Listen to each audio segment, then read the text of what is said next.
Alright everyone, I am logging in to resume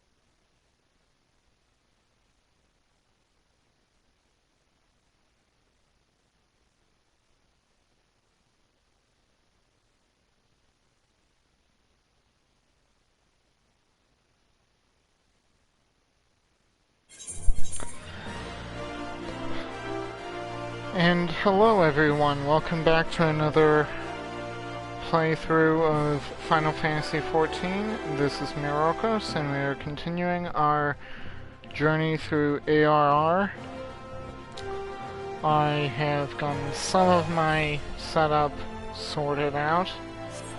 As you can see, I've now got an item level 5 hat, so I should be able to continue that MSQ for progression. I think, however, that I will need to play around with some of the HUD a little bit more. So let's just do a double check of stuff to make sure that I'm content with everything.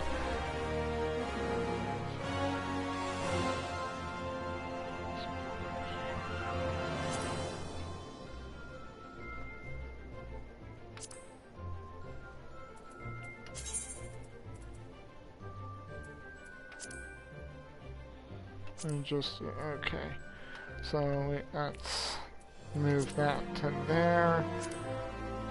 Let's set that to on top of there, and then enfeeblements to there.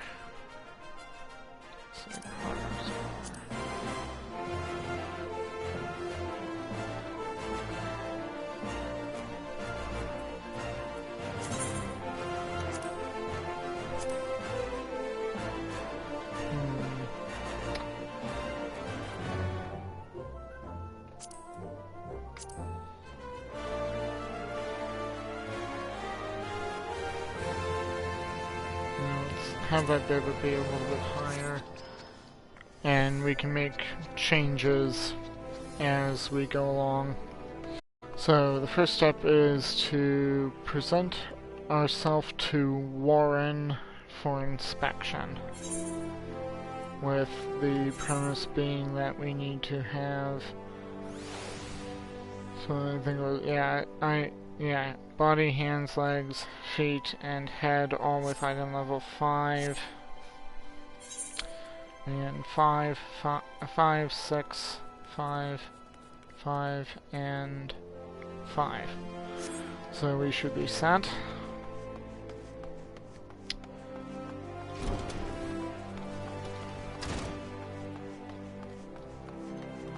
Now if we wanted to, we could run out there. We have 495 gil, or we could spend a little bit of that. Let's run. Let's save our gil for now.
Alright, and now we just talk to Warren. First, okay. Keep an eye on these tracks, and sooner or later you'll see one of them Magitech contraptions hauling a train of ore-filled wagons. Do we got problems with thugs and thieves making off with the shipments? Not while the stone torches are on the job. So you are ready for inspection, says Warren. Good. Everything appears to be in order. Yet know that not is guaranteed in this world. Fate is a fickle mistress, after all. At any rate, capable adventurers like you are few and far between, and I would not have you throw your life away. I've had to bury too many comrades who brushed aside cracks in their hauberks and dents in their helms. No matter what you face, do not disregard the importance of gear. Oh, so now we get now we get a slightly better set of gear. So okay, we go with hempen cowl.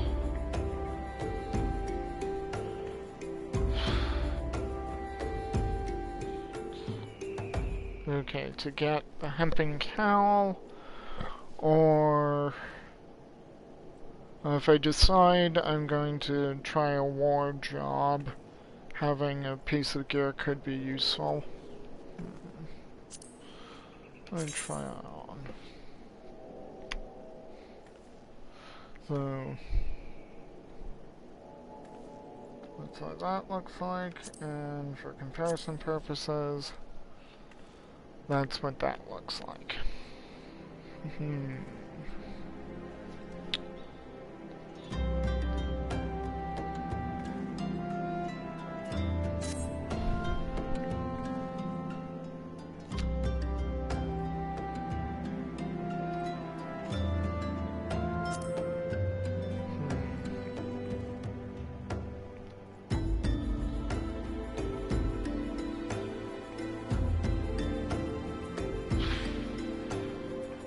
This can be used by all classes. This one's specifically by war and is a little bit higher in its stats, but this one has more all-around benefit. I think I'll get the one that I can use.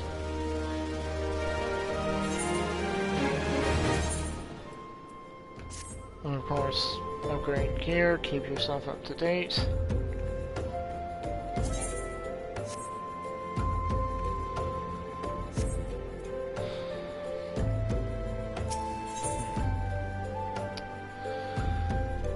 Out of house and home, Warren has work for an adventurer willing to exterminate the goblins attacking ore wagons.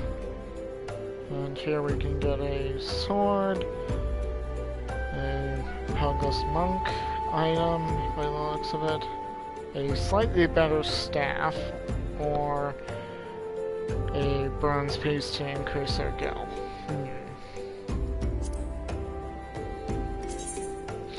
Well, if the job quest is anything to go by, I'll get a slightly better staff regardless of the next quest, so let's see, do I want to plan on trying any other jobs? Do I want to go with monk, or do I want to go with a sword?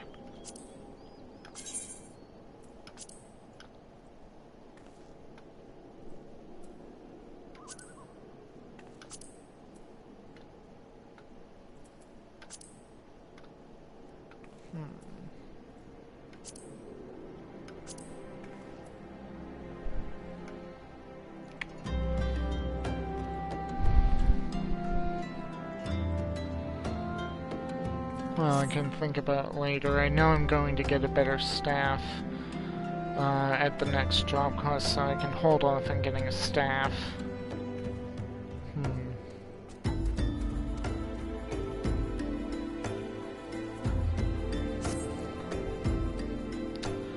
Let's get to it then, shall we?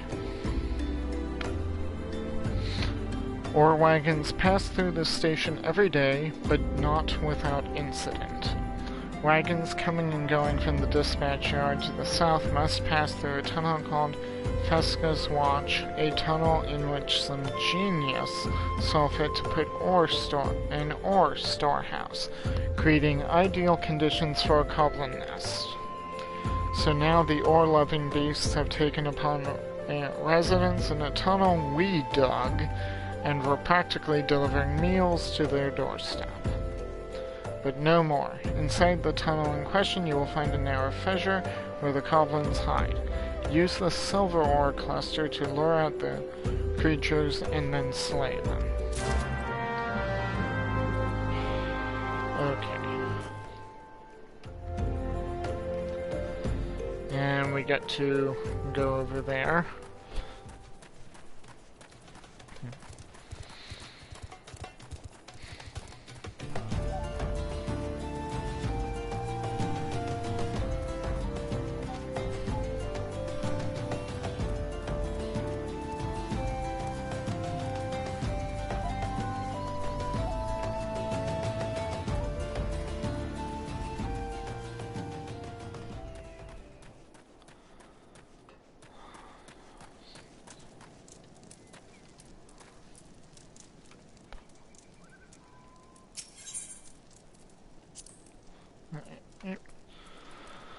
Several chunks of silver which have grown together to form a sizable cluster.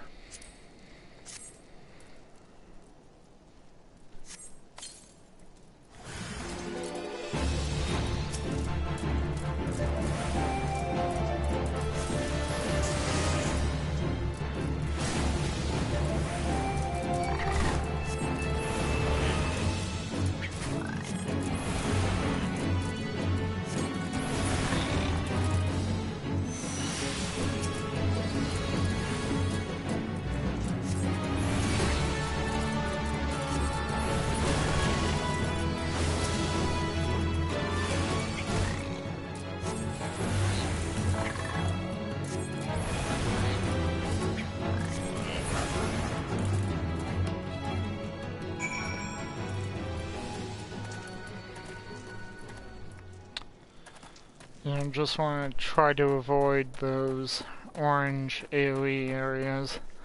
Not as easily done when you are a caster, to be sure, but yeah, it's doable.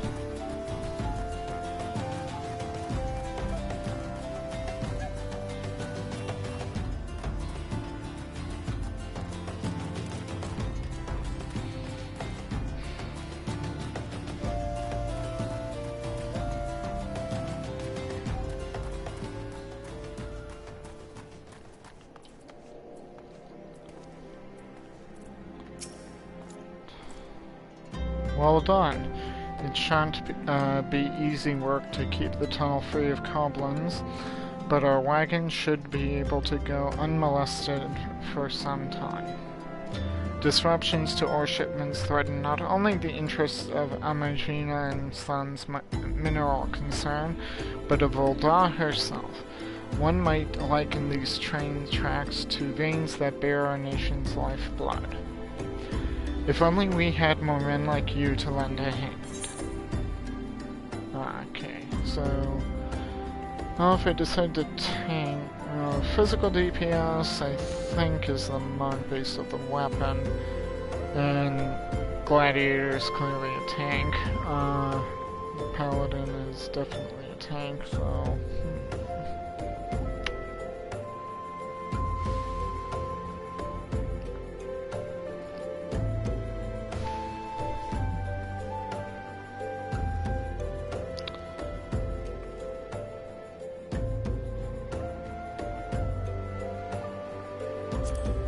I'm going to try the Pugless, just in case I want to try another DPS class.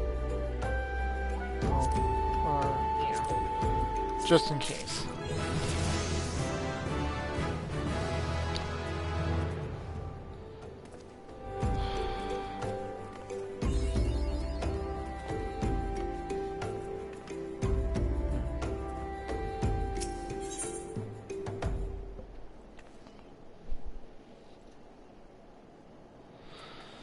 Bloodied and bowed. Ethoglyph is concerned for the welfare of a fellow sentry. See that bloke over there? Name's Osbert, and he's hurt bad.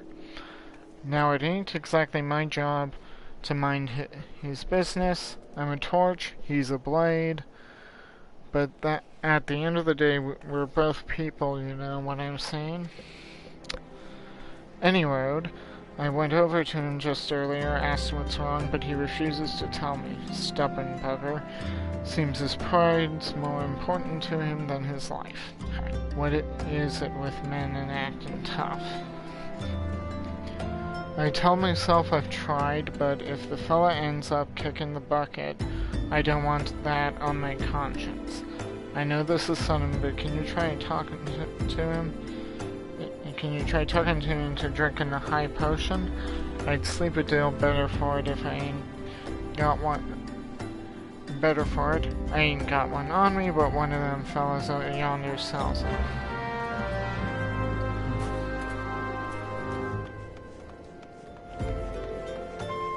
Up, and we are triple keep.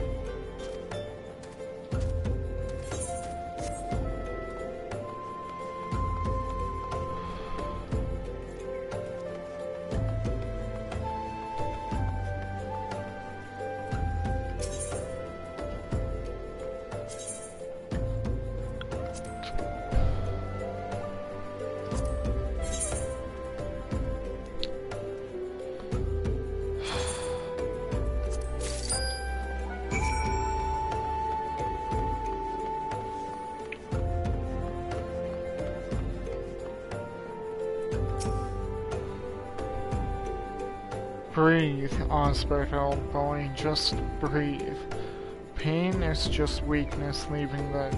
God damn it, my head. If only I had saved a high potion. I think this might be the end. No it's not. Here, got your potion. Well, I don't really need this, but if you insist, you have my thanks, adventurer. I was resigned to suffer in silence, for I, Osbert the Undying, veteran of countless battles, could not afford to show weakness to my colleagues and our allies. They looked to me for inspiration, you see. To think I was almost brought low by a gentle blow to the head. I was only incapacitated for a few moments, I think.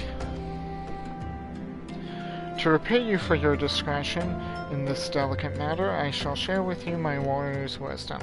If you must practice your juggling, use heavy stones at your own peril. Better question, why are you using heavy stones at all? Okay.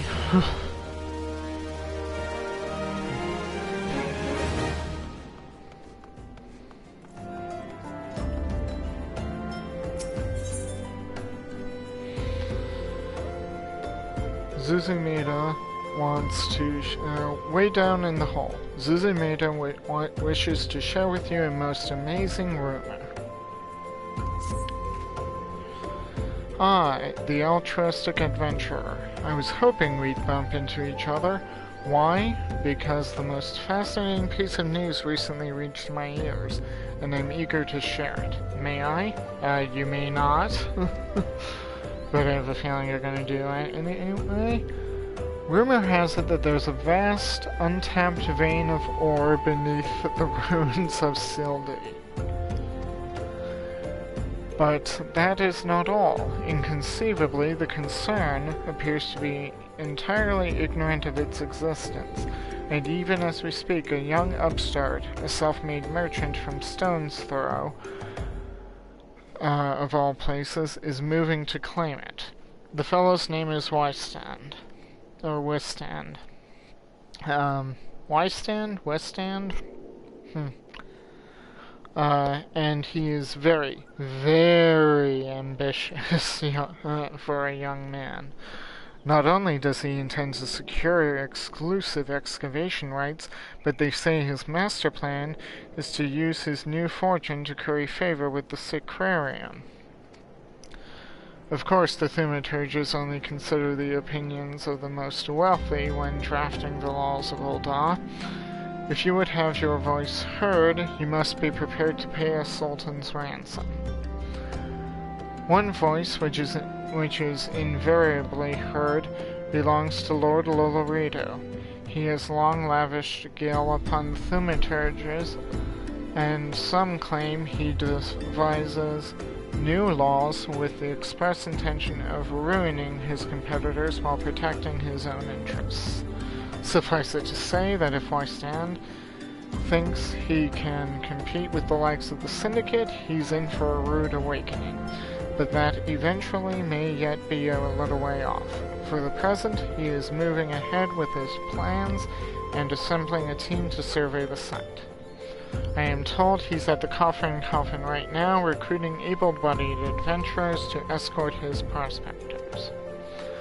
Warren said you were looking for work. Mayhap you should meet Wystand and volunteer for his expedition.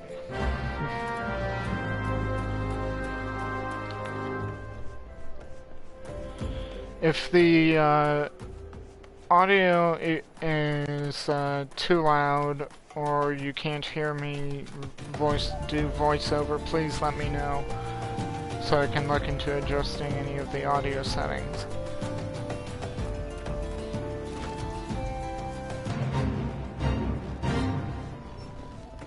Oh, we got a fade.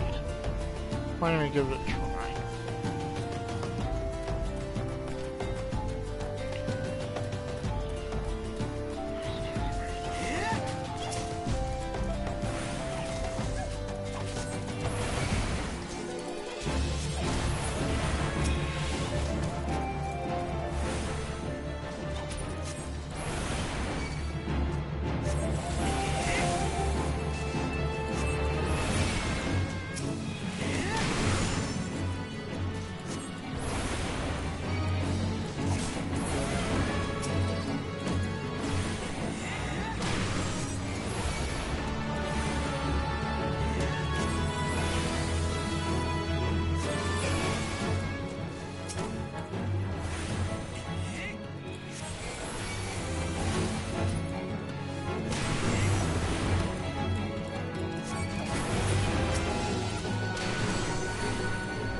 Just getting some extra XP. Never hurts.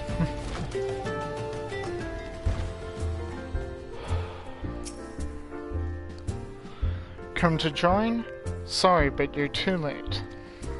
Some brass blades looking for extra coin volunteered, and the team's already en route to the ruins. But look, I know it's not easy to find work these days. If you're interested, there's something else you can do for me. There are these children outside, little ones from Stone's Throw. I look after them when I have time to spare, and so they've taken to following me around, even when I tell them not to. But what with overseeing the search for the vein, I barely have a chance to visit the privy at the moment, much less entertaining younglings. Can you give me them these ginger cookies? Give me then these ginger cookies. Okay, I'd like the ginger cookie. Can you give them these ginger cookies and convince them to go home for me?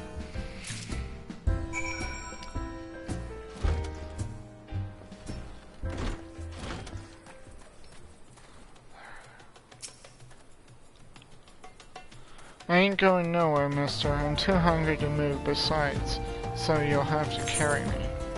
And what if I give you this going cookie? Straight from Good Winston's pocket, don't mind the lint.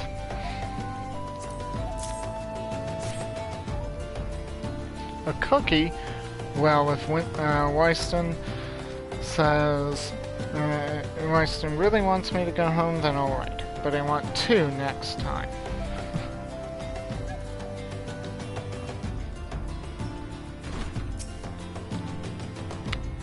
I like playing with Wyston. He makes sure no one bullies us.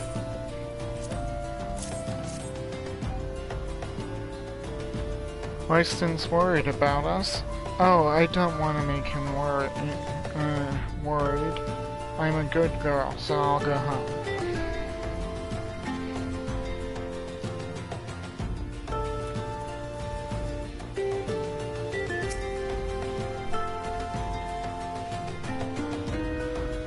But Wyston always plays with us.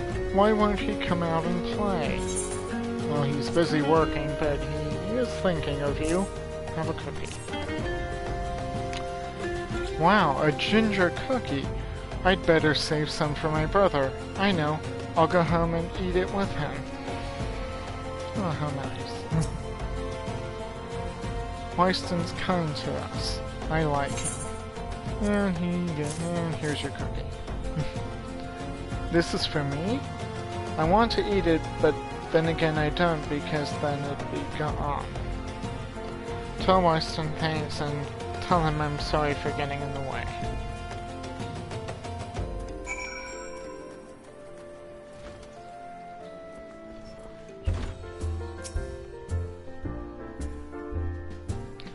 Okay, you delivered your cookies. Thank you, adventurer. I only wish I could do more. Stone's Throw is no place for a child. Not that my childhood was much happier, never enough food to go around, nor work to earn it, but no shortage of contempt from the great and the good. I remember thinking things could only get better, yet now after the calamity and everything else, for us refugees to be forced to live outside the gates like bloody beastmen is a disgrace. They say with enough money you can change the laws here, so I'm going to make a fortune and do just that. I'll buy the excavation rights and start my own mining business. Then I'll give my fellow refugees the work they're crying out for and pay them fairly. Oh, how noble. The mining companies have profited from our suffering for too long, but in their hubris, the worst form of pride, they've grown complacent. Don't they always? Presenting us with a golden opportunity. And we'll take it, adventurer. We will reclaim our dignity and with it our place within those walls. Did those two just walk right through a closed door? Tell me I'm not the only one who saw that. Like, the door was closed, and these two just phased through a closed door. Okay. We found her. We found the vein, Wyston. You must come and see. Already? Amazing! We leave at once. You should join me, my friend. Come and bear witness to history in the making.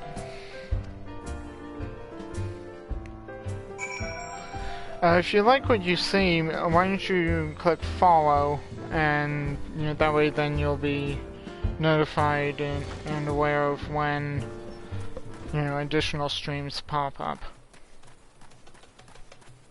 Or if I'm doing something wrong, let me know in the chat.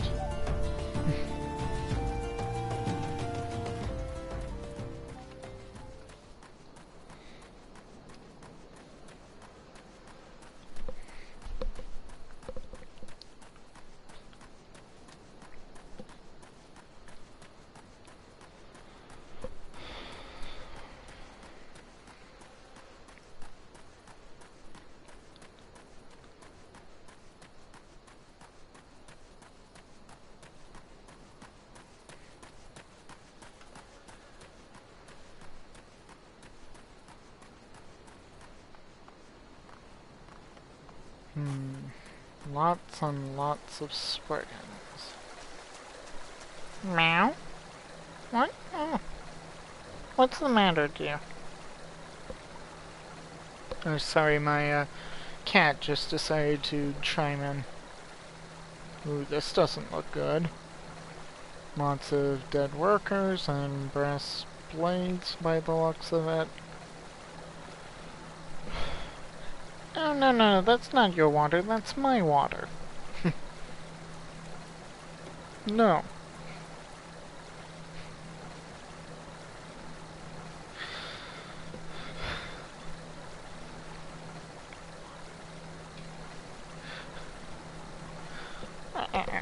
No. That's my water. Sorry, my cat's trying to drink from a cup of water I have near me.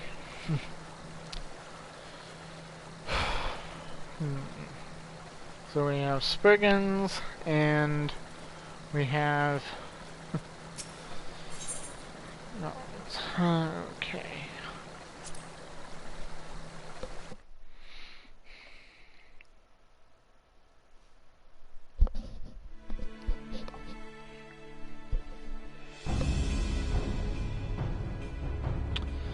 Thal's balls, son. A vein of ore in the middle of a ruined, bloody city. God's damned idiot. What did you think was gonna happen? That you'd strike it rich and get cozy with the Order? While the Masters and Ul'dah looked on? No one crosses the Syndicate. The Syndicate? Ha! Finally sunk in, has it? Well, look at this. Not all your friends deserted you, it seems. Lucky boy. Now you won't have to die alone.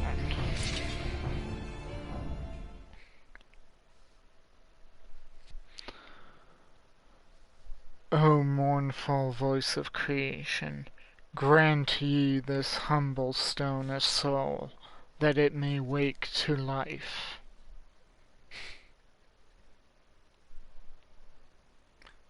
Who's that spouting gibberish? Show yourself.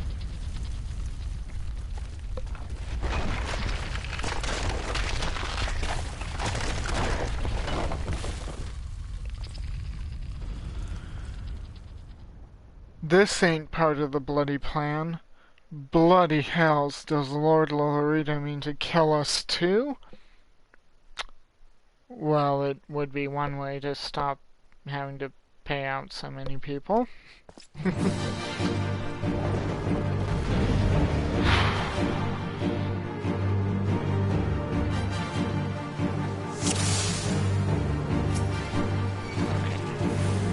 Dot.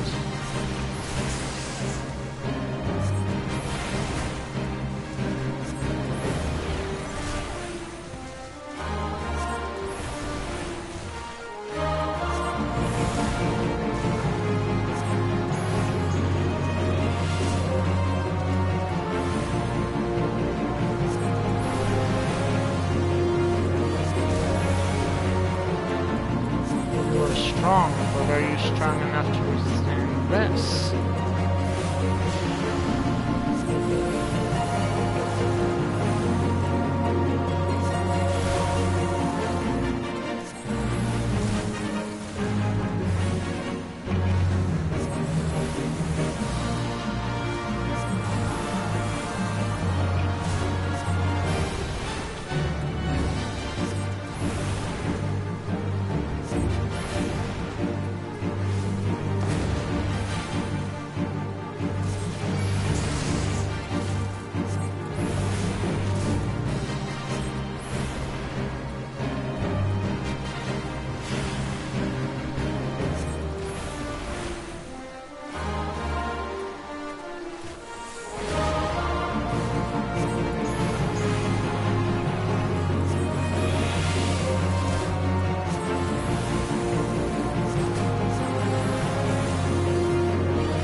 But the golem could be vanquished.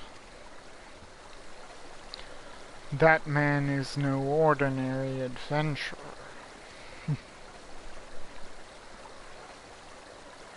Nope, we spotted him. And poof, gone.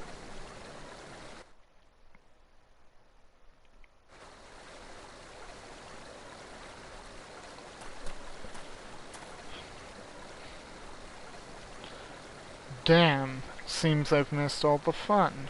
Hey, Thancred.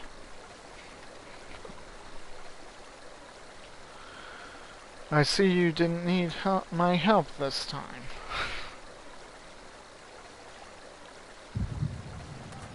Uh-oh.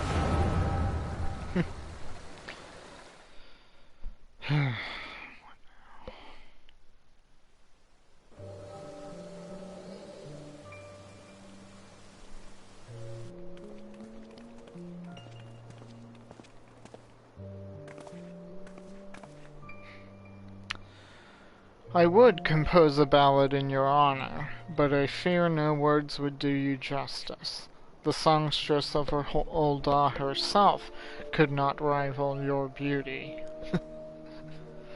Oh, stop it. I have oft heard it said that a blossom's beauty can move a man to love, and a man to move to love and long, but I never truly believed it until I met you two desert roses. A flatterer. I hear they attacked another caravan. Aye, and business is suffering for it. Bloody Amalja. What stirred him up, do you reckon? Another raid. And I'll wager that caravan was carrying crystals, much like the last. If they truly mean to summon a primal, we must act quickly.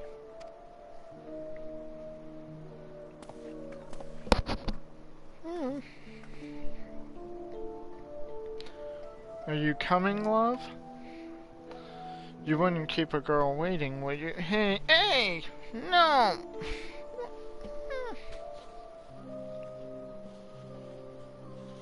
No, that's my water.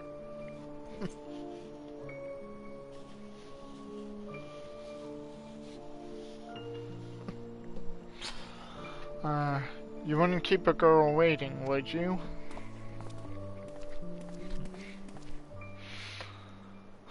Perish the thought. So tell me, where in this marvelous city might you lovely ladies be staying?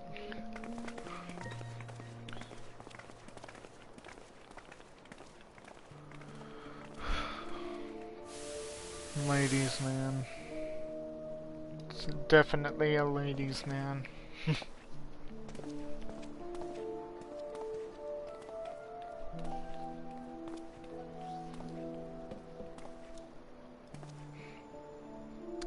At this rate, grain will soon be more precious than gold.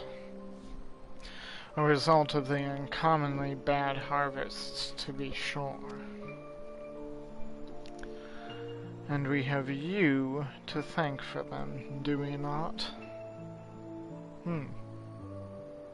That's the red moon.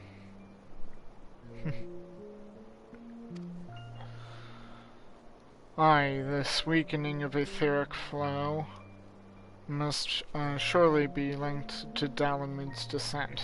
Of course, it's a red moon. And of course, to the primals. A fine mess, but we must not lose hope. Louisoix will know what to do. We need only trust in his judgment.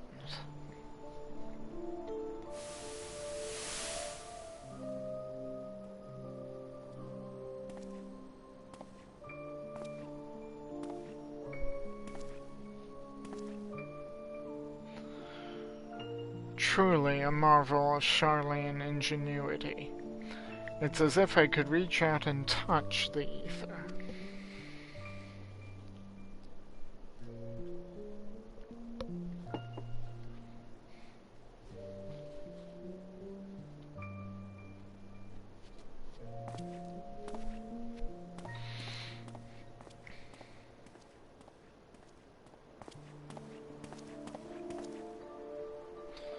Time to focus. No more gallivanting about like before. The scions are counting on you. Have faith. Just have faith. You can do this.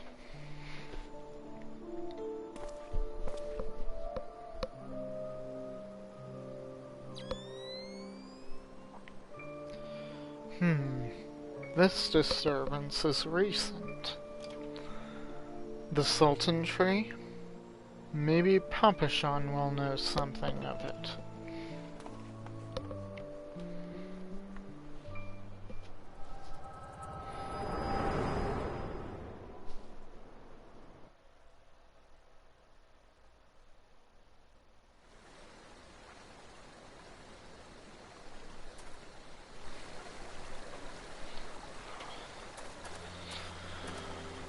Looks like they gave you quite a thrashing. Can you walk?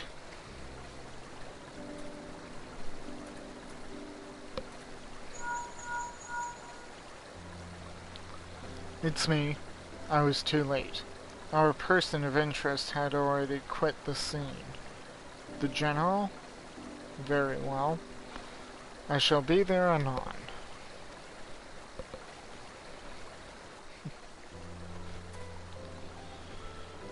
My colleagues went to great lengths to provide me with the means to detect etheric disturbances, but every time I find one, you seem to be in the middle of it.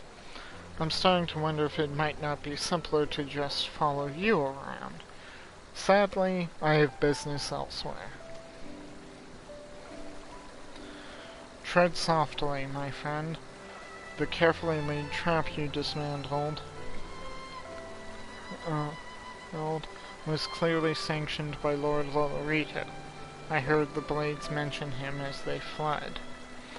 Believe me when I tell you that he's not a man to be trifled with.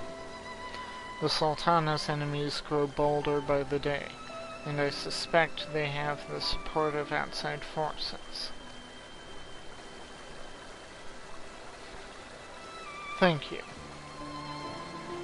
If you hadn't come along, those bastards would surely have slaughtered us all.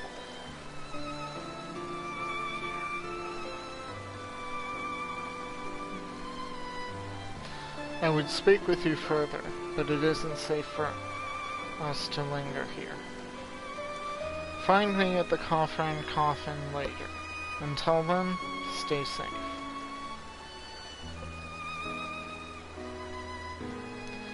I shall accompany Wyston and his men. They need protection, and I need more information.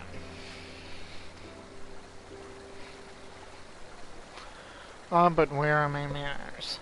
I have yet to properly introduce myself. I am Thancred, a humble scholar surveying the flow of ether and Thanol.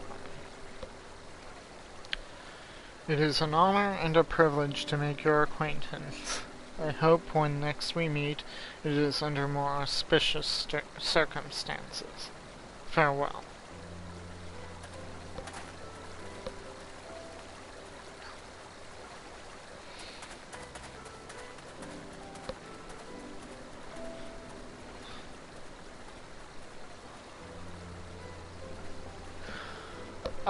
Wait a moment. It occurs to me that we may have...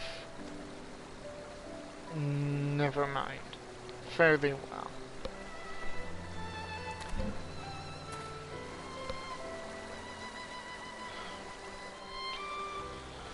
well. Autumn, you are definitely... my cat, you are definitely trying to make me not play this game.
FFXIV bless you, my friend. You risked your life to save ours. Betrayed by my own guards. Gods, I was a fool to trust those men. Lolorito owns the God's damned brass blades. I should have questioned their motives from the start. Even so, I could hardly have predicted that the wealthiest man in Ul'dah would want me dead for the heinous crime of seeking to change the law.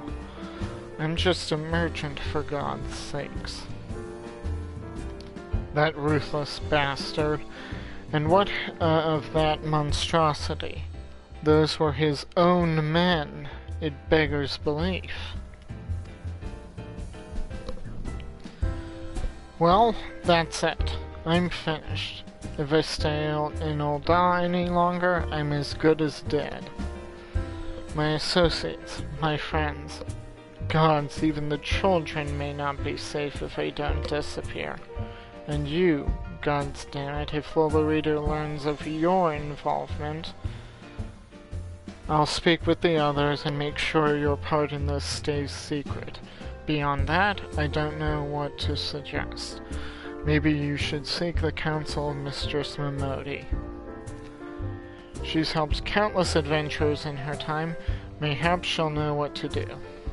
Go quickly now, my friend. Lolorito's spies may be watching.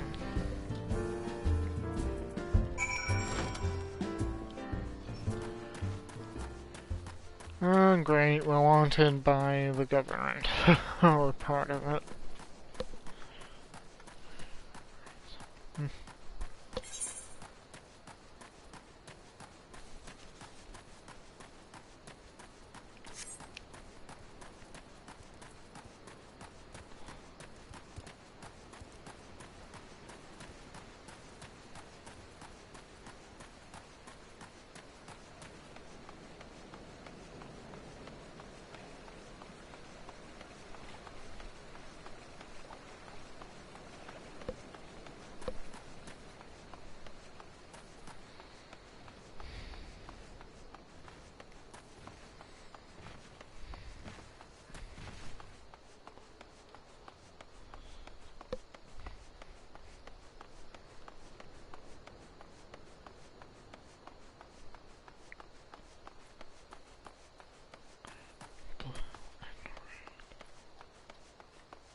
We need to do some repairs.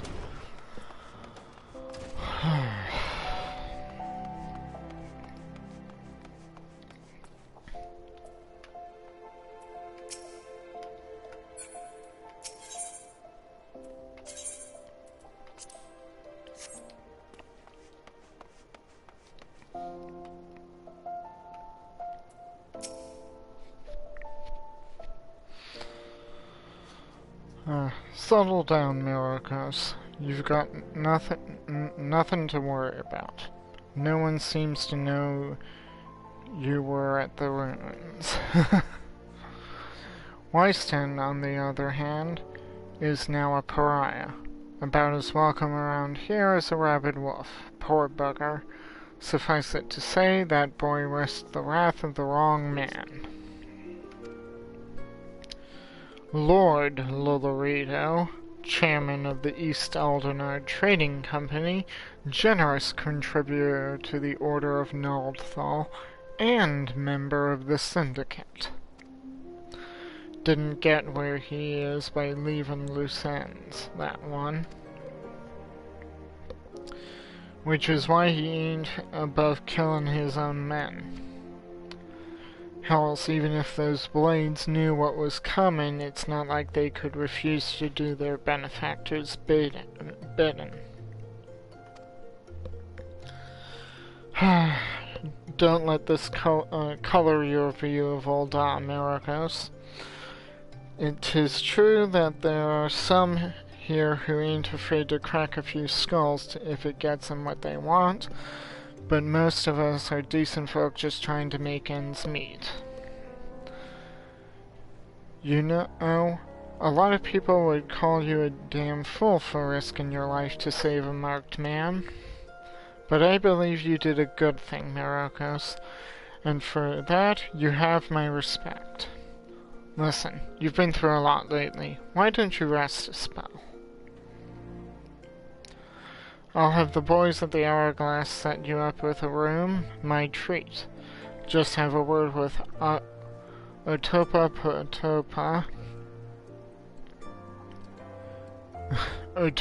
Potopa. Whenever you feel like staying. And now we unlock inns. And when you've got your appetite for adventuring back, consider taking on a guild leave or two. We've got a lot of requests from locals looking to hire adventurers for various jobs. It'd be a good way for you to earn yourself some extra gil. Eustace can tell you more about how the system works, so go and speak with him if you're interested.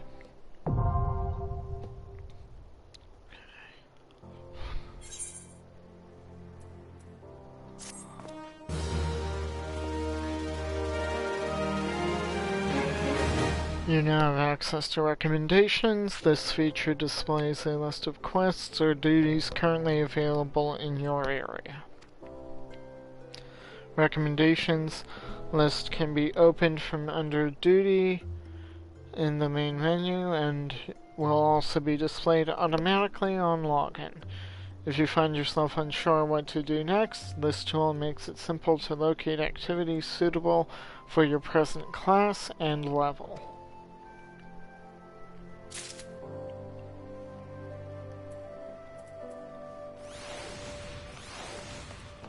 So now we've unlocked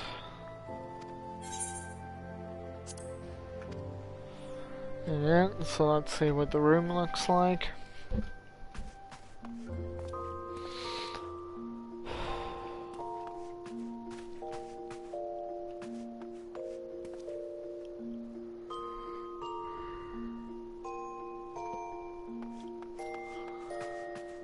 So here it is, here, Unending Journey.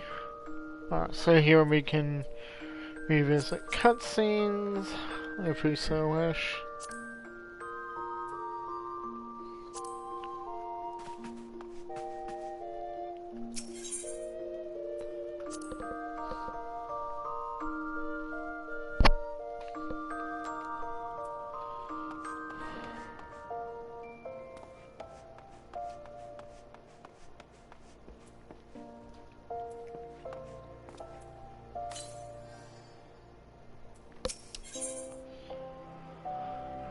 Taking what they're given. Mamodi of the Quicksand has word of work for a willing adventurer. Okay, option of hempen pants, amateurs, breeches, or a couple hundred gil.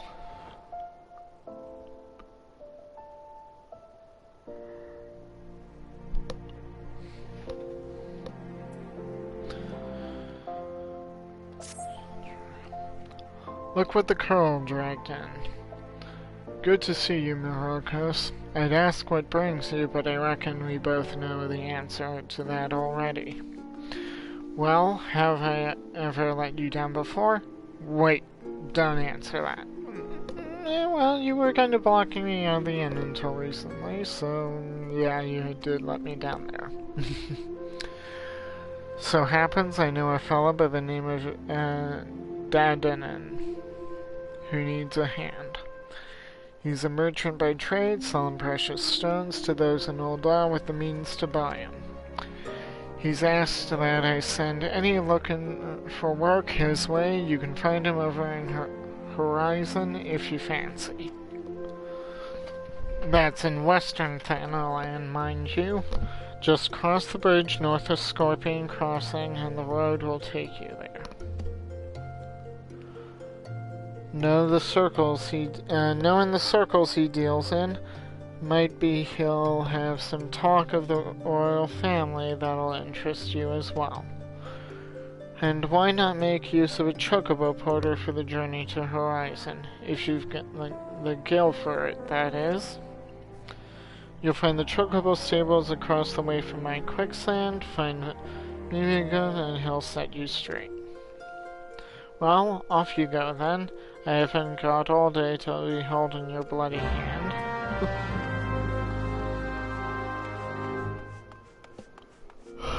Okay, so I have a job quest, and let's see, it looks like this is a side entrance. Yes. So I have a job quest and MSQ. Might as well get the job quest done.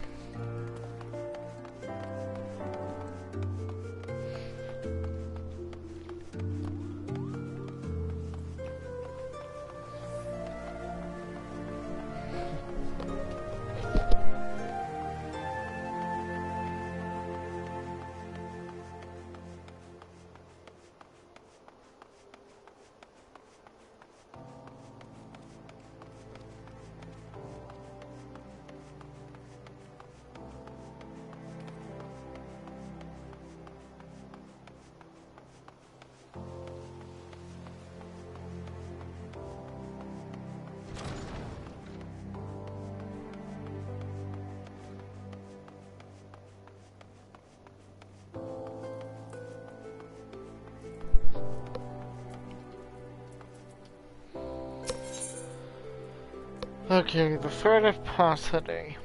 Guildmaster Kokobuki wishes you to learn from the second chapter of Thaumaturgy, the Yawning Abyss.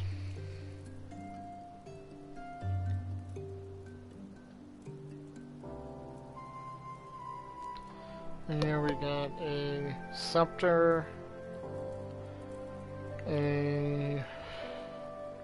the choice of a level 10 Nalatica, a headpiece, a coif, hempen dress gloves, amateur's duckbills, and gill.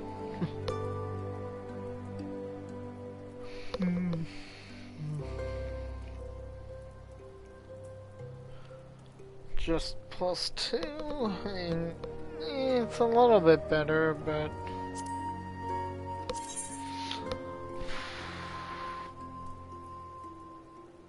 yeah, that's a little higher item level to be sure, but not that much in terms of damage.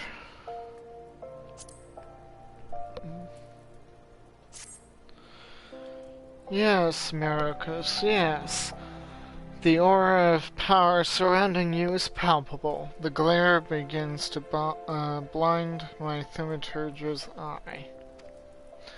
Your lesson today shall be taught by Kokobani. Go to him and hear from the chapter entitled The Threat of Paucity.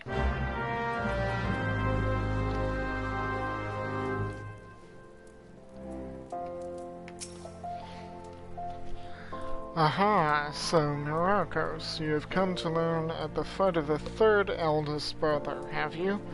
I promise you, however, your education shall not be third-rate.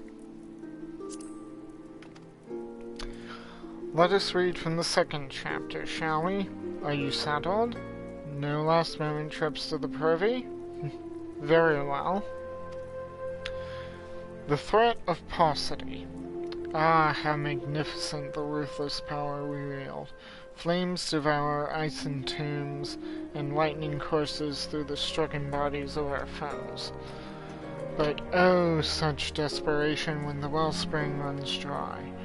Flame sputters out, ice melts into slush, and lightning sparks no longer. Know you this threat, and mind you the limits of our mortal vessel.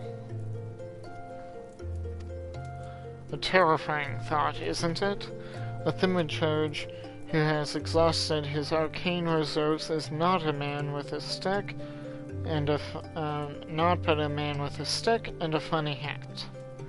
For we mages, you may as well educate the etheric energy flowing through our veins with our very lifeblood. Equate them. Such a battle, should a battle find us lacking in this precious resource, we are as good as dead. Controlling the expenditure of your power requires an understanding of etheric balance. Scales can tip in one or two directions, astrally and umbrally. When your mind and spirit lean in an umbral direction, your thaumaturgy is affected by a state known as umbral ice. The potency of your spells is diminished, but they also require less energy to invoke. On the other hand, astral fire state will find the potency of his incantations enhanced, but at a greater cost to his etheric stamina. Now, with the concepts of etheric balance and efficient casting foremost in your mind, I bid you go forth and slay 8 F's. Pray do your best to stay alive. It reflects badly on me when the mauled corpse of one of my pupils is returned to the ossuary.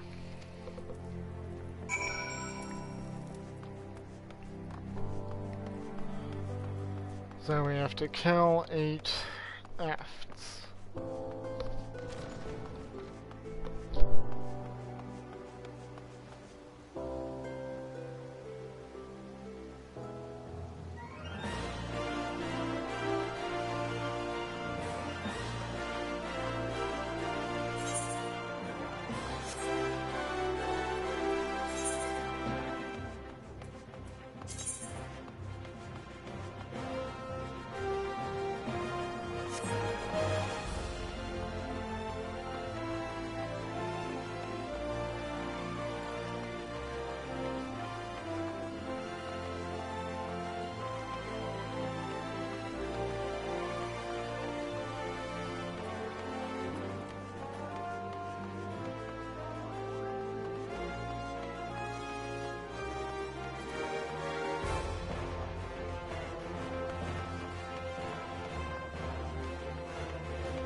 Aha!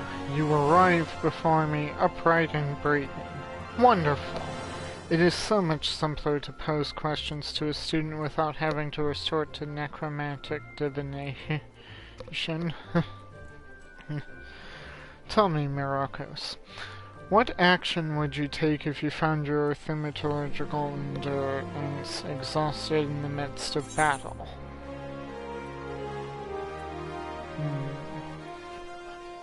What would you do if your mana ran out during battle? Flee, brandish my scepter.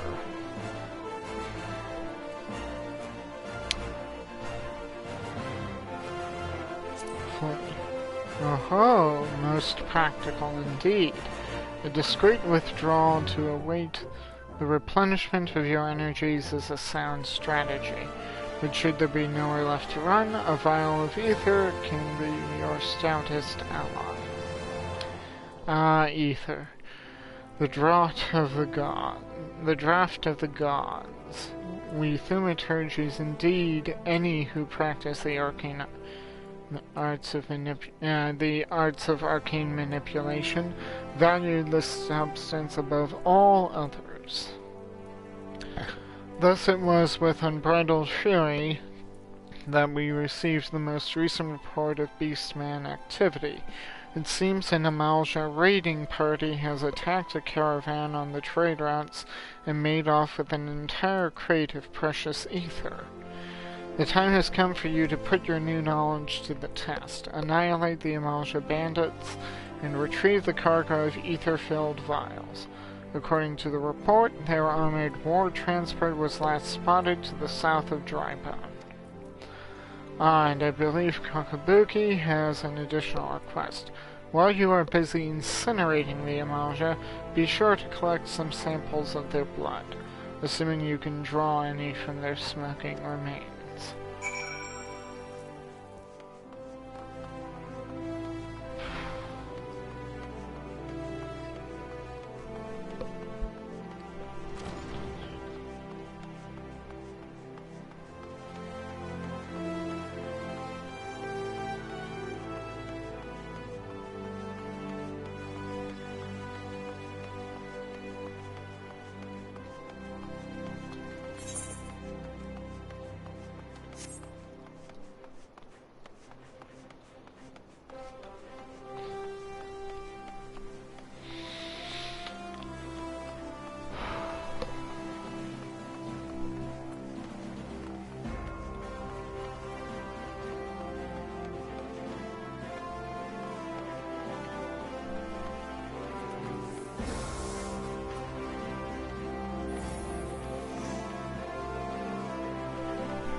So I gotta go there.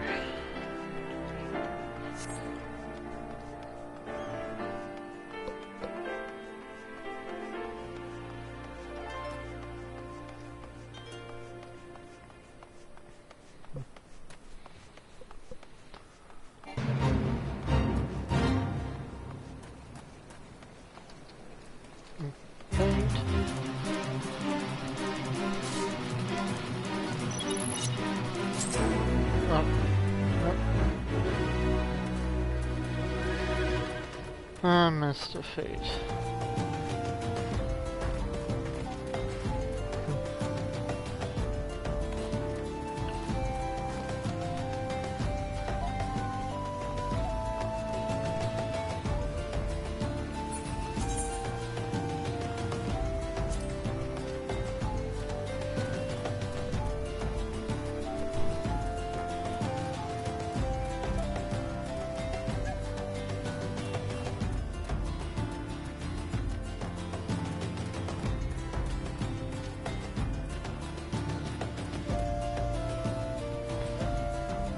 Blizzard 1.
Armored ward transport.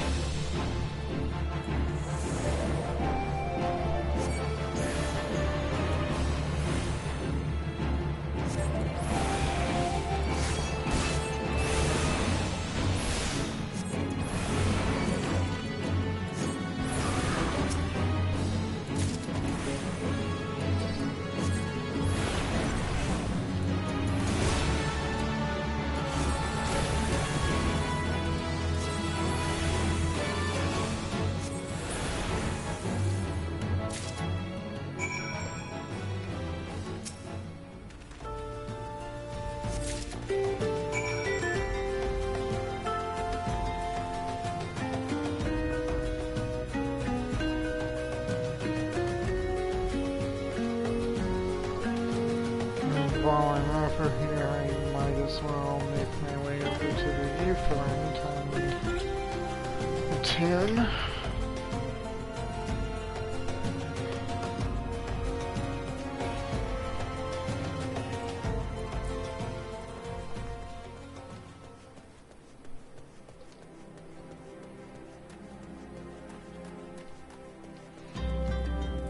If you made it this far and you're still watching, just let me know in the comments.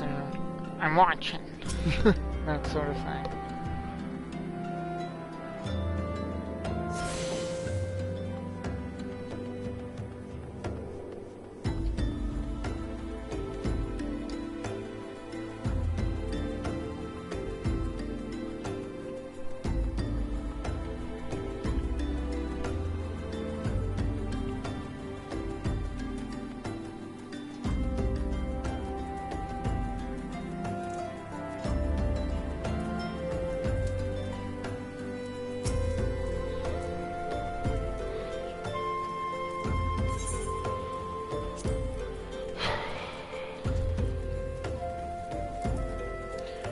Granted, they're not used all that often as opposed to the Aetherites, but never hurts to have a backup option for travel.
Well, that is a very fast and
yeah, as a general rule, I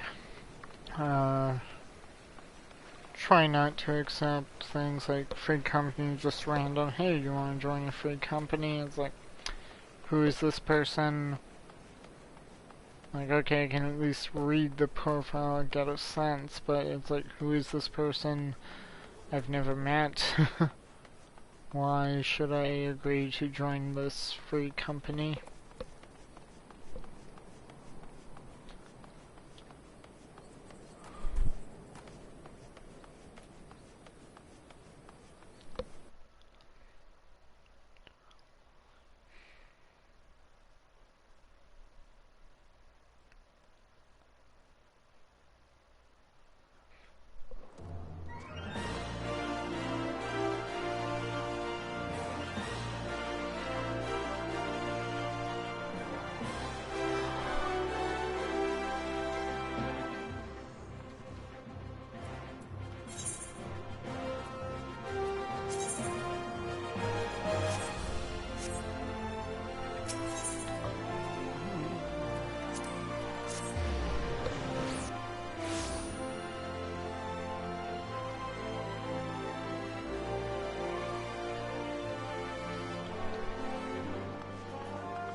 Do I detect the scent of ether? And I trust that stench is Amalja blood. Ether crate, a sturdy wooden crate filled with bottles of ether and copious amounts of packing hay. This malodorous lifeblood is so dark red it almost appears black.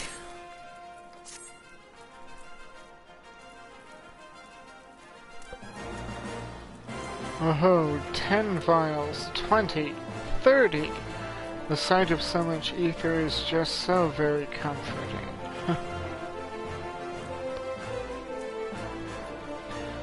What have we here, Coco Bunny? Is this the crate that was stolen? I see Myrokos' lesson have had the desired effect. I will assume the vial, viscous liquid you have there is Beastman blood. Kakabusi should be pleased.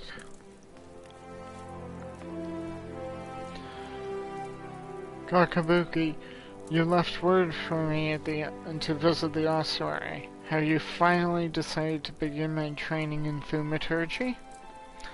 Ah, Kakabusi.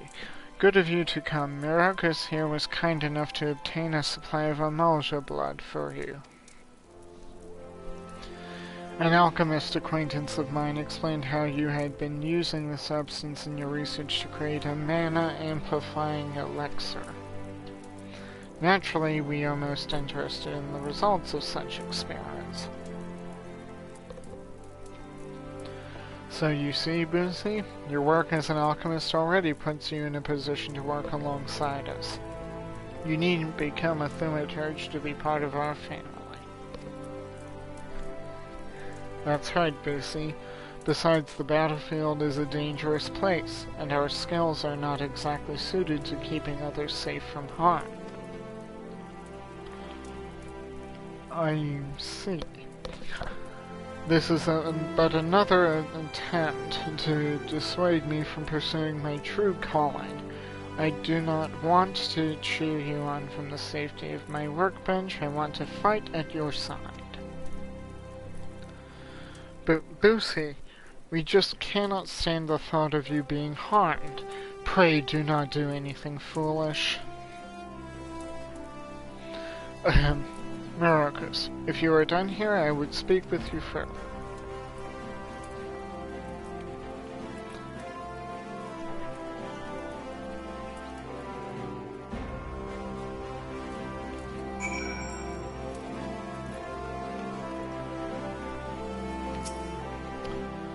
As I mentioned before, Kakabusi is dangerously unsuited to the wielding of thaumaturgy. Even with the proper training, he would be unable to evoke the smallest flicker of flame. Were he to attempt to force the manifestation of power, the strain on his woefully inadequate etheric reserves would likely kill him. But I did not request your presence to discuss my brother's tragic circumstance. You have completed every trial set before you thus far. I believe you are sufficiently entrenched in the abyss of thaumaturgy that a sojourn to another guild will not unduly affect your studies. Within the walls of Ul'dah you may find the Pugless Guild and train at the feet of Hamon Holyfist, or cross blades with First Sword Myla of the Gladiators Guild. Or, should you tire from the demands of battle, there are guilds that offer instruction in the trades of weaving, goldsmithing, and alchemy.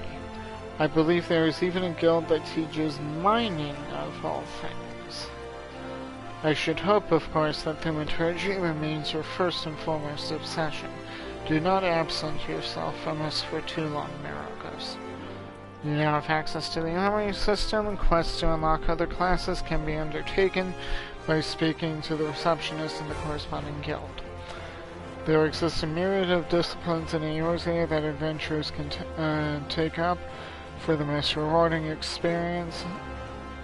However, it is recommended that you first focus on mastering your current class.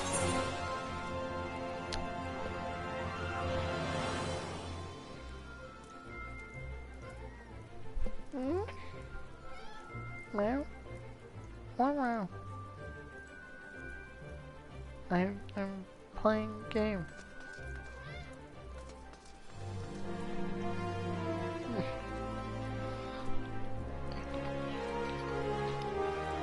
So let's see, we can go for an increase in head, we can go for feet.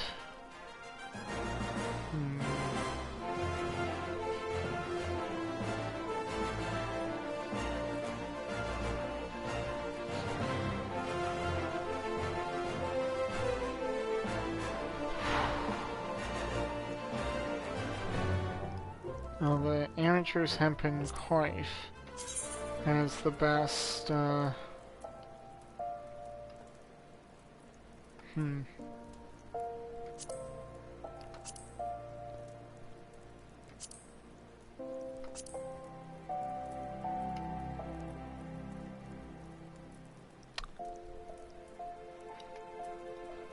So those are the different appearance options. The head option has the best stats, but I do have, at least if I'm going to put back on the head piece, a slightly better chance of getting XP.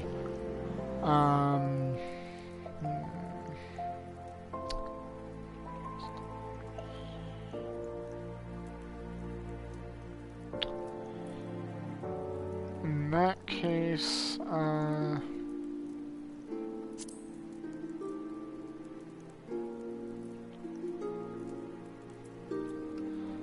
that's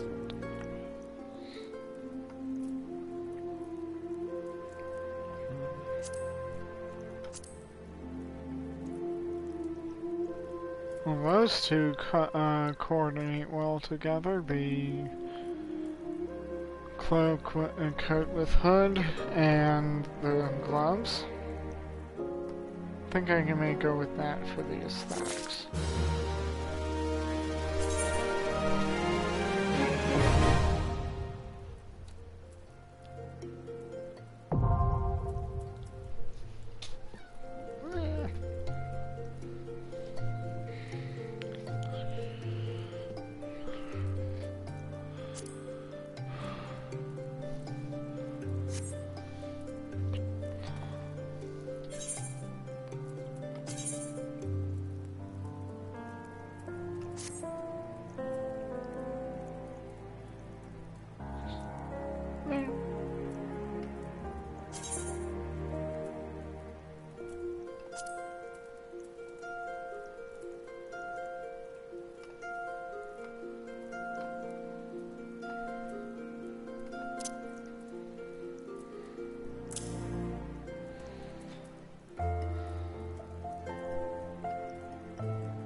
So I think I'll go with this layout for the simple reason that this particular headpiece gives me an extra 20% bonus XP while leveling.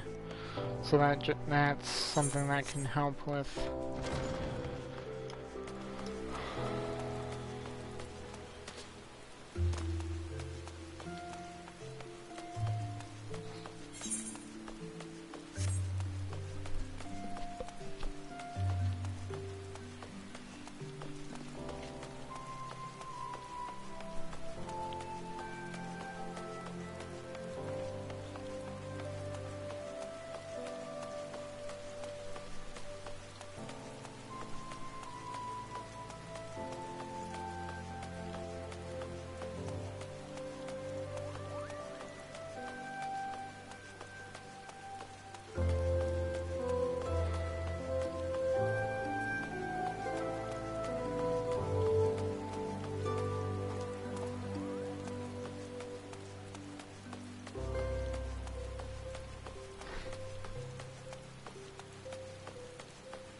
Let's see, I have 625 gil.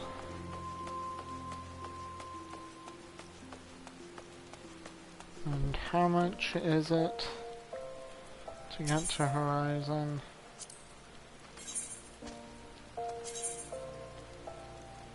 5 gil, I think we can afford that.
Okay, Darren says, Myrokos, I presume? I, Memodi, said to expect you, and so I have. Welcome to Horizon. Ours is a trading settlement that sees goods in from the port of Vesper Bay into the west. And trade we do. Nary a day goes by that Horizon isn't bustling with some manner of merchants and officials. They keep us running about busy, they do. Enough so that I wish I had chocobo legs in place of my own. And that's why I've asked Memodi to send me any souls looking for work. 12 know there's plenty of it to be done around here. Speak to me again when you are ready to make yourself of some use. I mean, I was speaking to you already, presumably.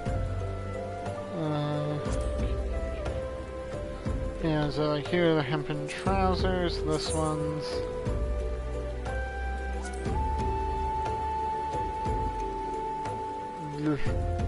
God, that's an ugly color.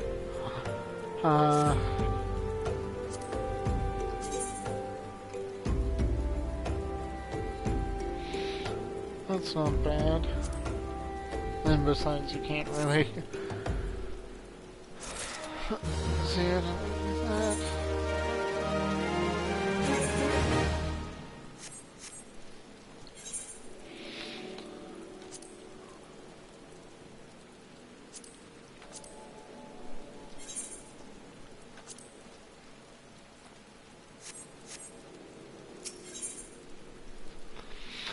Dadanen would like you to deliver a message to Copperbell Mines. And I get a chance at boots that are for war jobs, or amateurs duckbills that are for all classes.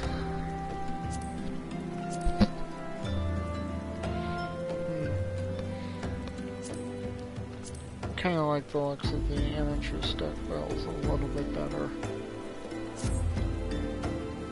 And of course, Gil.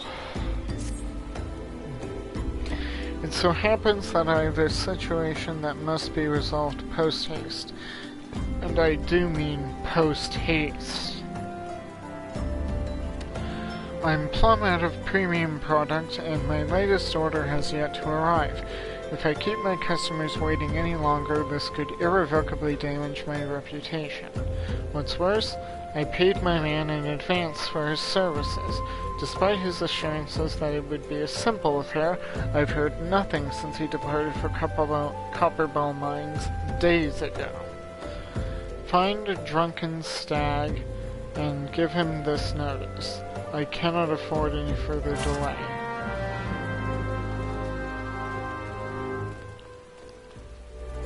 Right. Attune. Just so I have this.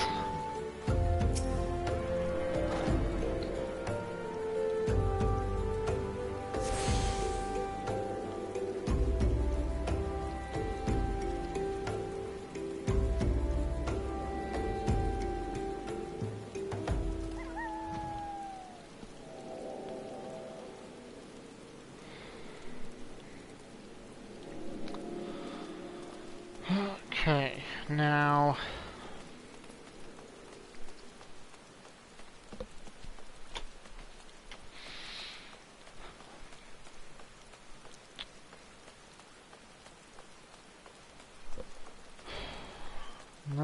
to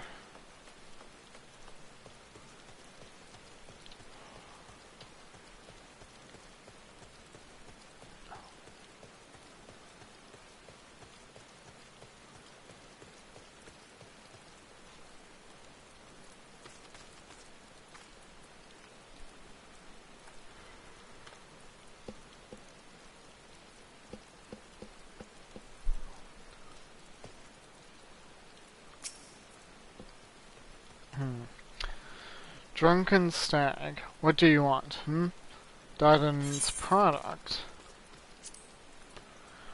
A firmly worded reminder of delivery from the jeweler Darden. He can send all the notices he likes, but it won't change a thing.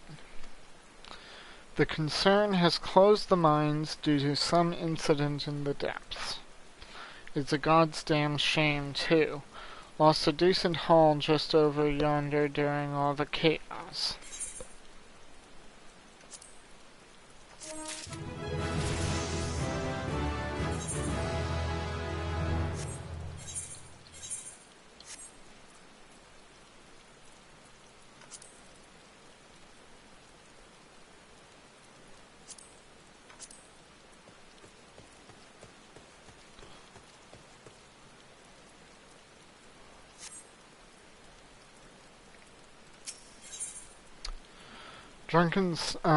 Give it to me raw. Drunken Stag needs someone to retrieve the raw Nashakite you dropped outside the mines. The product you heard Dadanen go on about is a valuable gemstone known as raw Nashakite. I managed to dig up a goodly amount just before the mines were closed off, actually. packed it up and hauled it out even, but then them 12 damned goblins came along, not like any goblins I'd seen before, and hungry only for the good rocks. They had eyes for my gemstones, so I had no choice but to oblige. The stone torches had their hands full evacuating the mines, so I ignored the beasts. Even now they're only concerned with keeping people out. Please, friend, if you're willing to face the goblins, would you bring me my nation plate?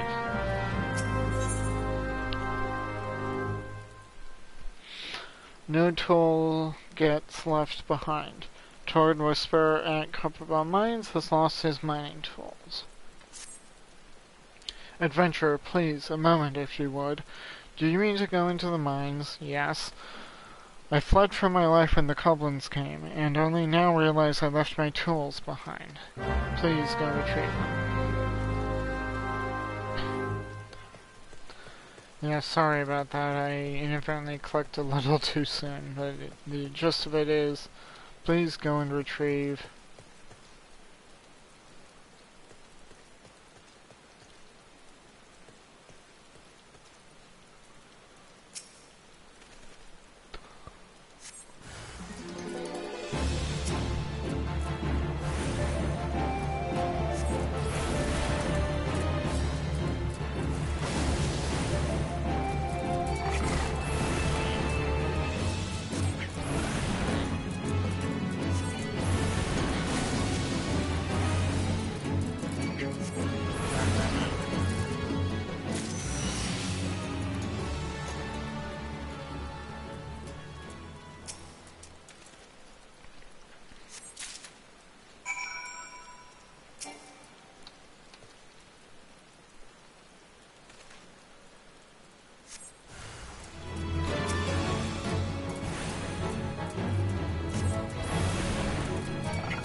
Please find me a sharpened pickaxe, old hammer, and heavy sledgehammer. They mean more to me than myself.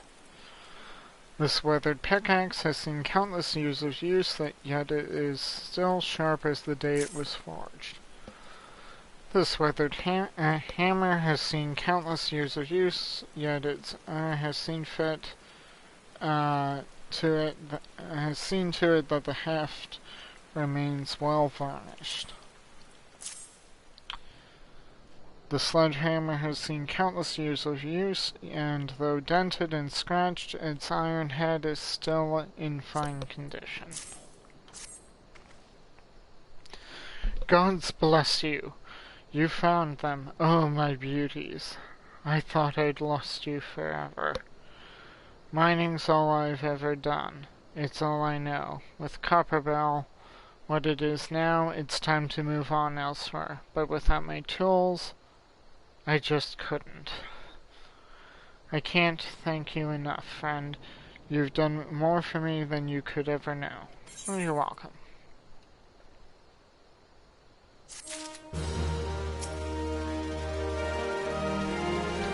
How did you fare, friend?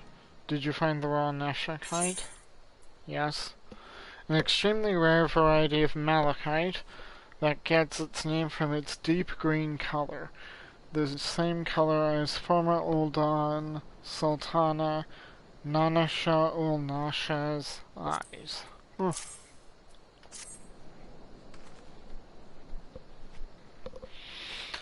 Beautiful, isn't it?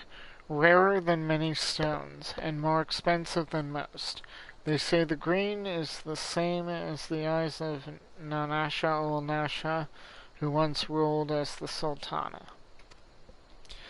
This should save Dadanan from his troubles if there's enough left. There's far less here than what I found. I reckon those goblins made a meal of the stuff. Bloody waste.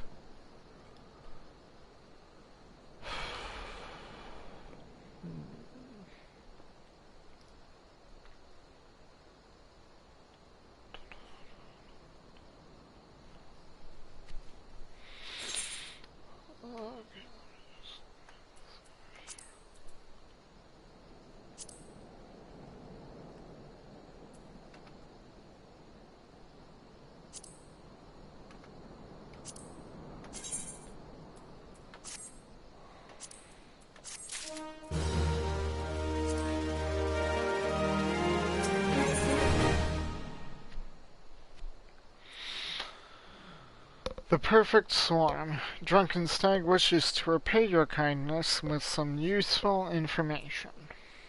And here's where we get... Yeah, get some slightly better gear. You'd like a chance to make some money, right? Then I know just how I can repay you for your kindness. Swarms of sun midges have been harassing travelers along the road, connecting Horizon to here. It's gotten so bad that the brass blades have started paying folks to keep the roads clear. If you find it hard to believe that swarms of tiny midges could be so troublesome, then you've never seen a chocobo driven into a frenzy by one. There have already been some terrible accidents. Do your part to sail through swarms. After that, let Fufalupa know. He'll reward you for your trouble, and maybe even offer you more work.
Greetings and salutations, adventurer. To what do I owe this? What, you're saying how many of the sun mages? You have my sincerest thanks. The brass blades have been struggling to keep them in check, so your assistance is greatly appreciated. Will you be staying in Horizon long? If so, there is much more you can do here to help.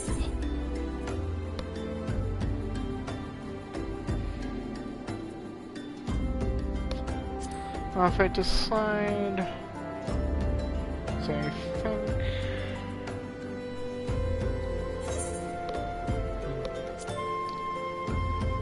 22 and 38, so... Ooh.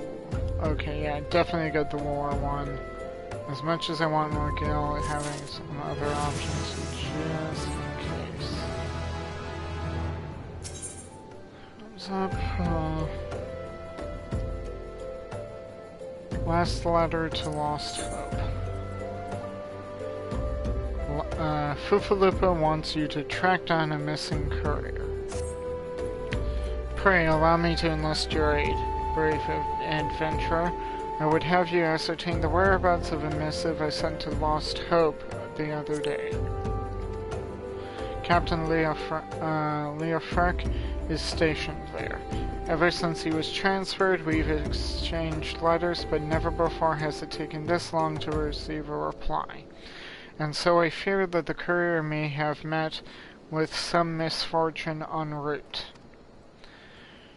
She must have made it to Central Thanalan, or the brass blades that patrol the roads between here and Scorpion Crossing would have seen something. But if she made it as far as Blackbrush Station, she would have surely delivered the letter by now. Lost Hope is practically on its doorstep.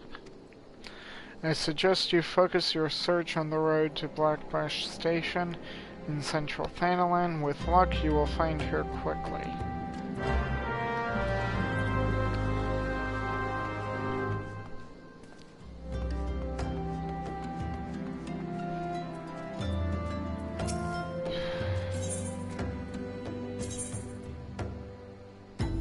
Only to hold off.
Huh? A letter? I've got Fufalufa's missive right here. I won't be delivering it any time soon, though. Got to tend to my bird's injured leg first. Even the most minor of cuts can fester if ignored. Fufalufa sent you, right? If this is a pressing matter, why don't you take it to the rest of the way? Lost Hope's just past Blackbrush Station to the northeast.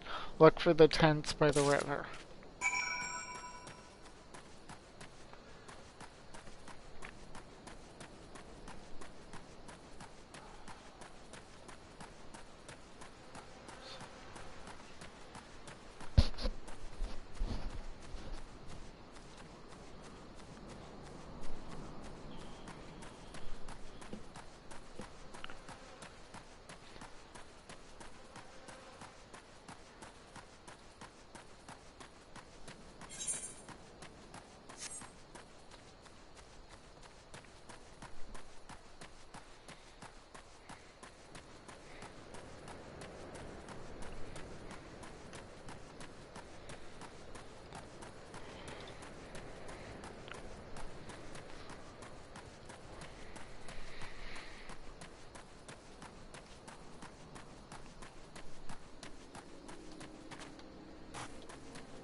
Leofric.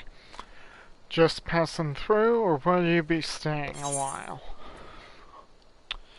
A sealed message written by Brassblade Fufalupa of the Rose to his former captain Leofric. Fufalupa sent you all this way because of a late letter? The boy is still far too earnest. Despite my demotion, he continues to call me captain. I suspect he has no idea what it means to be transferred to Lost Hope, either. The Brassblades don't give a kicker's arse about this settlement. No one in Ul'dah knows. All here have been forsaken, adventurer. The refugees, their protectors, and you will be too if you're seen associating with us. Thank you for the letter. Now for your own good, leave.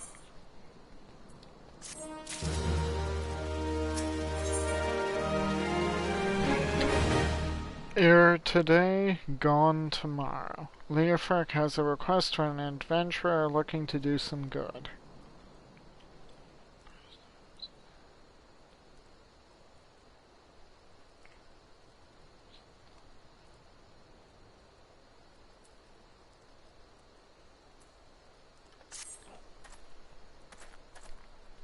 I thought I told you to get out of here. What? Looking for a chance to do some good? I guess I can't force you to leave.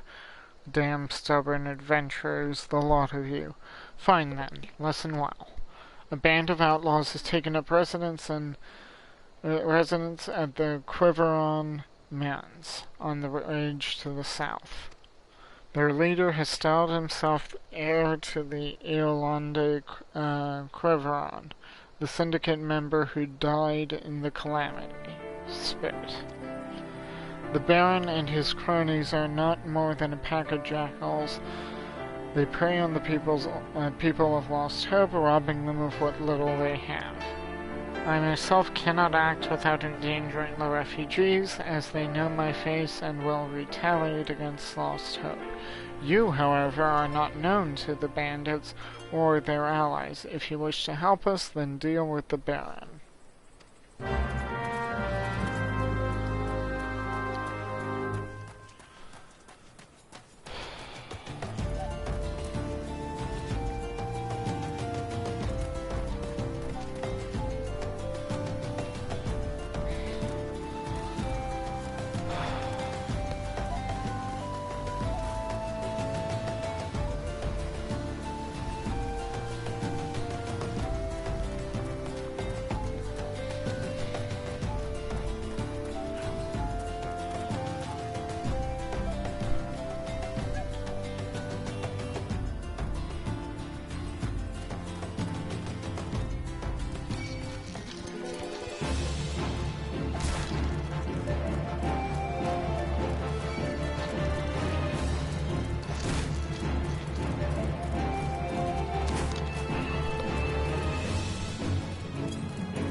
So, it is done? Good. I hope that wretch died screaming. Ul'dah is more prosperous than ever, some say.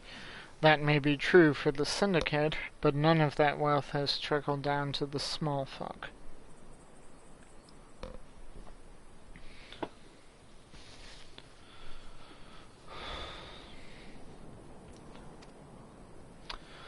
It's all a mummer's farce. One day I refused to play my part, and so I was made to leave the stage. Aye, my time has passed. The brass blades of the rose must look to others for guidance.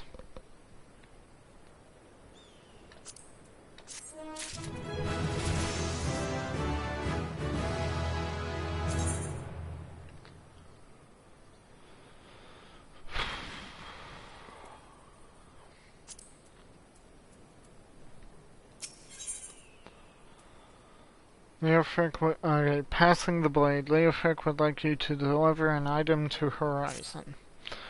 As you may have noticed, I'm in no shape to leave Lost Hope right now, so in my stead I'd like you to return to Horizon and give the dagger to Fufalupa. Meow, what the meow? Oh, wow. No, that's my water. My water.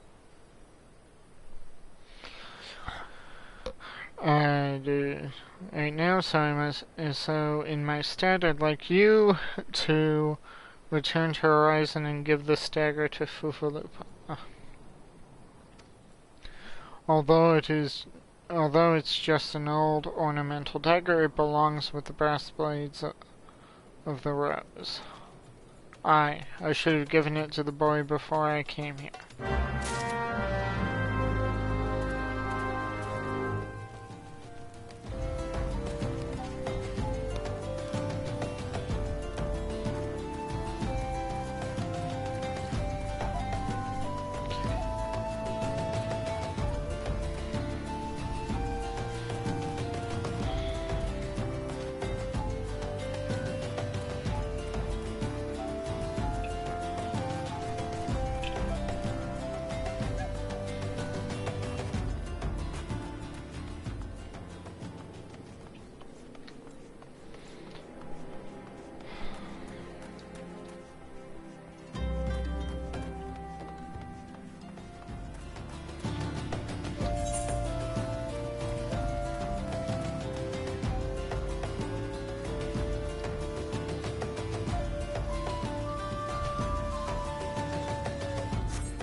Fufalupa, I got something for you. Ah, Myrokos. I received word from Captain Leofrak the other day. Thank you for delivering the letter for me. This ornamental antique dagger. This ornamental dagger has remained in possession of the brass blades of the rose for centuries, traditionally passed down to a new captain when the old one retires.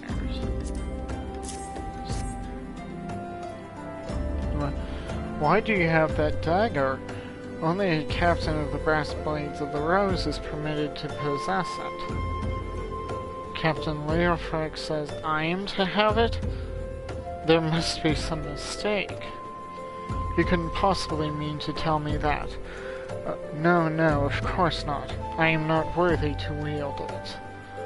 Nevertheless, I shall respect the captain's wishes and take the dagger into safekeeping until he comes to reclaim it.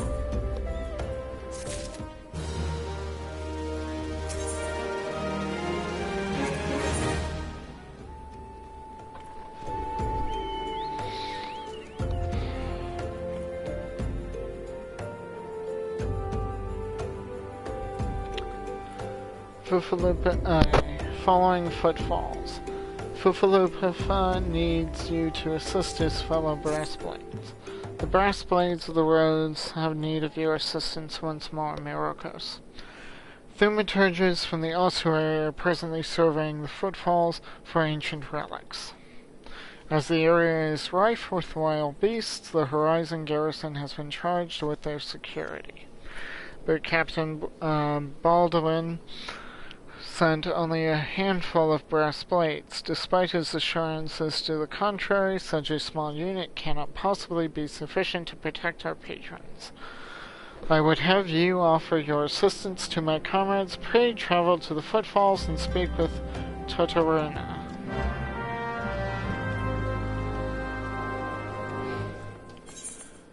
And yes, I do need to repair.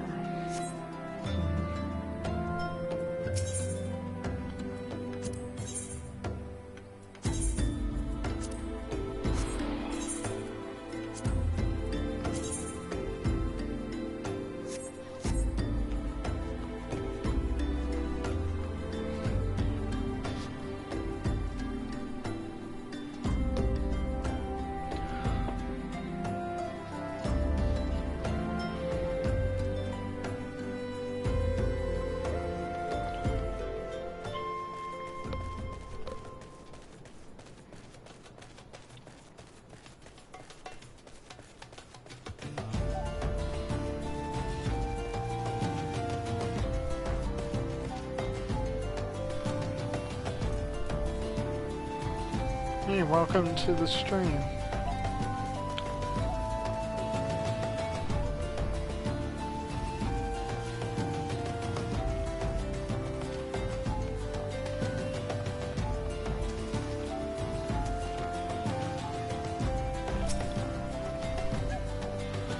A bleeding adventurer come to help us.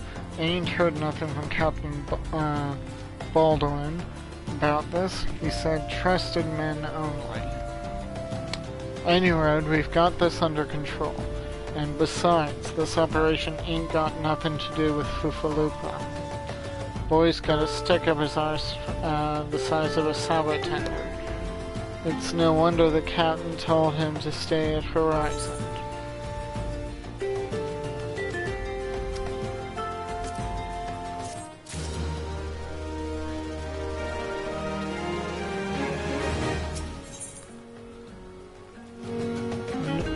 Storms on the horizon.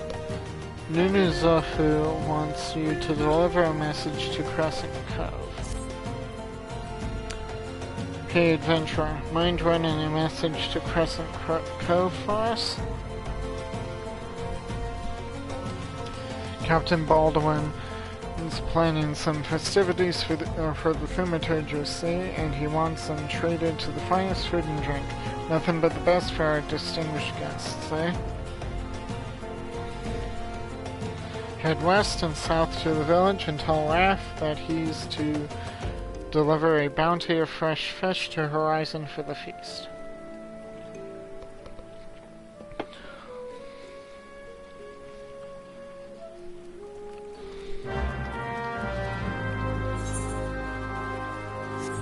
Oh, damn it, all this reading is actually making my throat kind of dry and the muscles rather sore.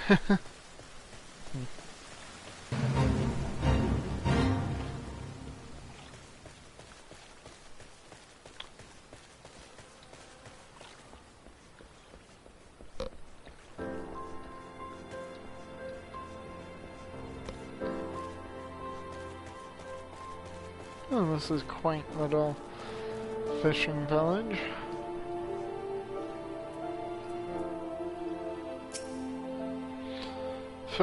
Fresh fish for Captain Baldwin. Of course. We'll do our best, sir. Unfortunately, we've had a rather poor catch in recent days on account of the rough seas. More boats should be returning soon, but I can't promise their catch will please.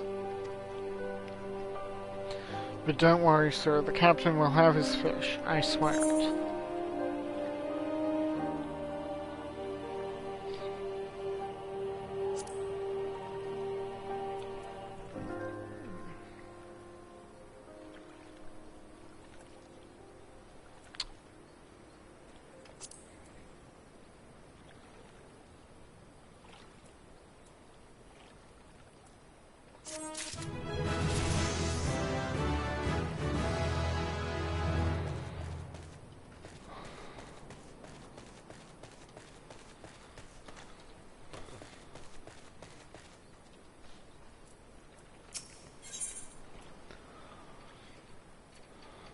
Okay. Oh, Captain, my Captain. Marilda may have stumbled upon a secret.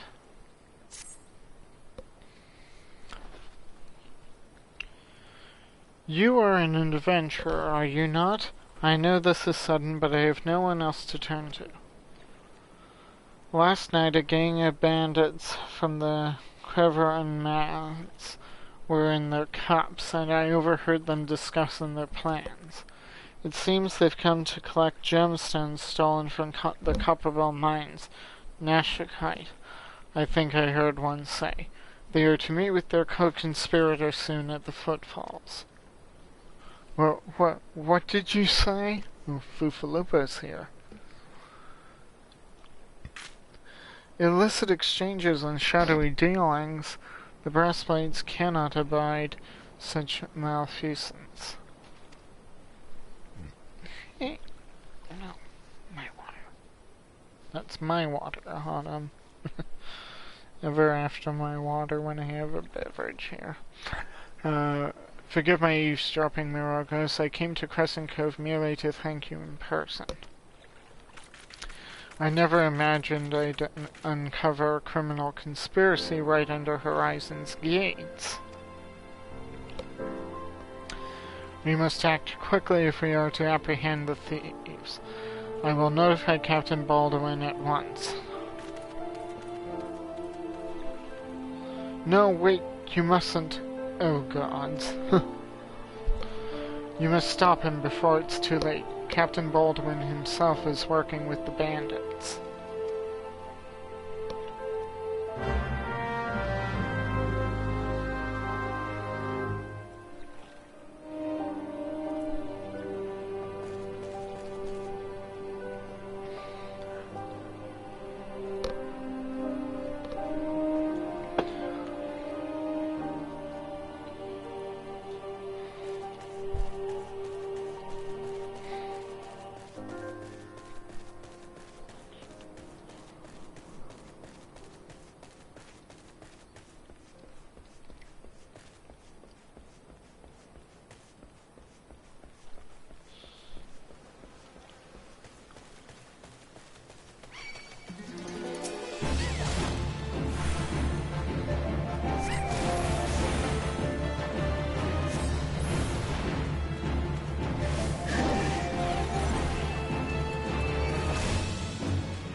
No, that's my water.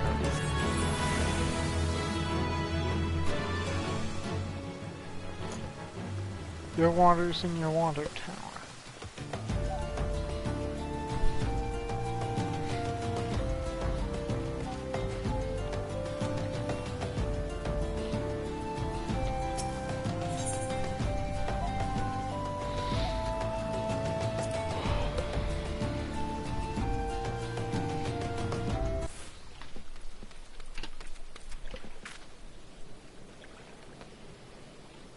Captain Baldwin, sir.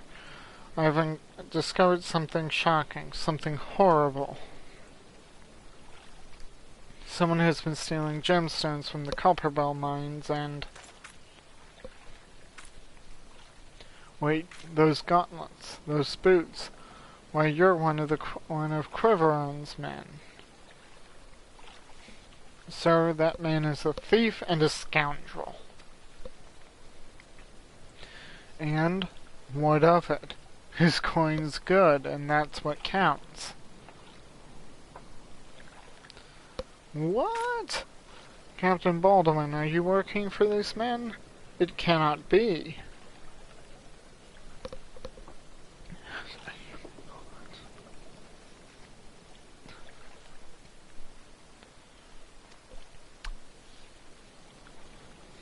I told you to stay in Horizon, Fufalupa.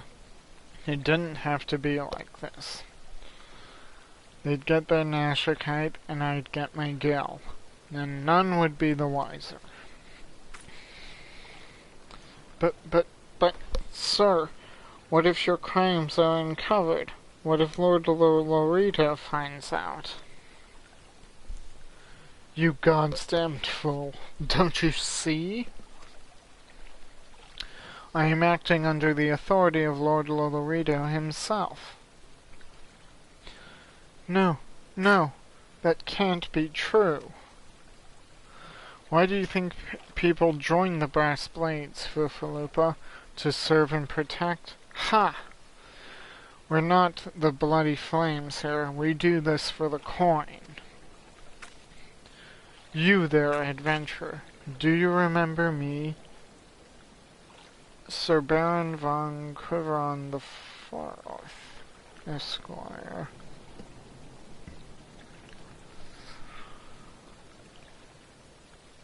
Well, I remember you. I am Sir Baron von Quiveron the Fourth, Esquire. You killed my brother, and now I'm going to return the favor. Well, that settles it. It's clearly in everyone's best interest that both of you die.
That's enough, Baldwin. Your partner is dead and your plans are undone. You've no reason left to fight. Stay out of this, Leofric. I don't take orders from you. I may have spared your life before, but if you interfere, I will not show you mercy. And what mercy will he show you, I wonder? You who have done so much in another man's name. What are you blathering on about? Every fisherman in Crescent Cove knew about your meeting. You arrogant fool. Quiveron's men couldn't keep their mouths shut. Imagine Lord Lolorito's surprise when he learned that a rank and file brass blade was using his name to advance a personal agenda. Ooh. Earning profit on the side. He knows? 7 hells. But I'm a captain. He wouldn't. I was once a captain too. Remember? And we both know what happened to me. Well fought, boy. You've done the brass blades of the Rose proud. Captain Leofric, Captain Baldwin, he said that Lord Lolorito wouldn't waste his time on a small-scale smuggling operation. This is all Baldwin's doing. What else did he say? That all of our brethren are no better, and that each and every one cares for naught but coin? Ha! Mere excuses to justify his schemes.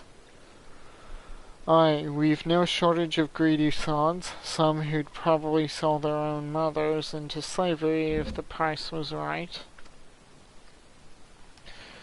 But there are men like you, Fufalupa, men good and true, whom the small folk respect.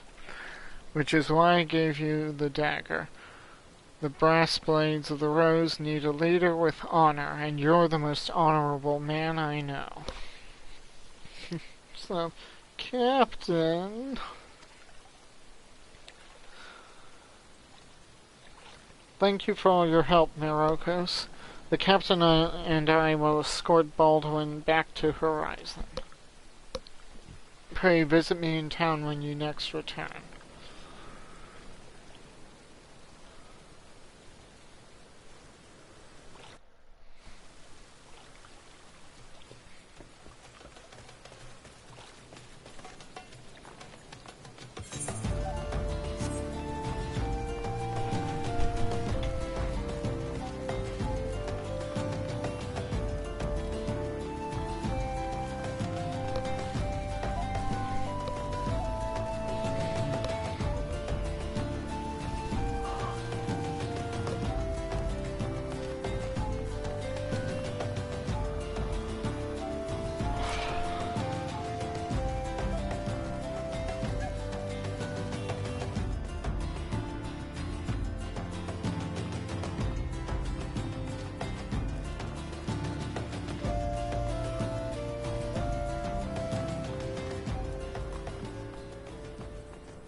Welcome back, Myrokos. So much has happened. Captain Baldwin has been arrested and stripped of rank, which means the brass blades of the Rose no longer have a captain. Until a new one is designated, I've been ordered to serve as acting captain of the Horizon garrison. Though doubtless this is only a temporary arrangement, I will do my utmost to represent my brethren and protect the people of Horizon. Thank you, Myrokos, for your service to the Sultanate. You are a true hero.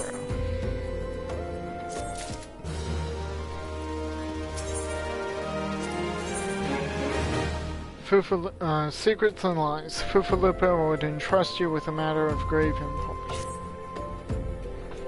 I salute you, honored friend. As acting captain, I should be much obliged if you would grant me a personal request. In our efforts to ascertain the full extent of the former captain's corruption, we have been poring over his personal correspondence.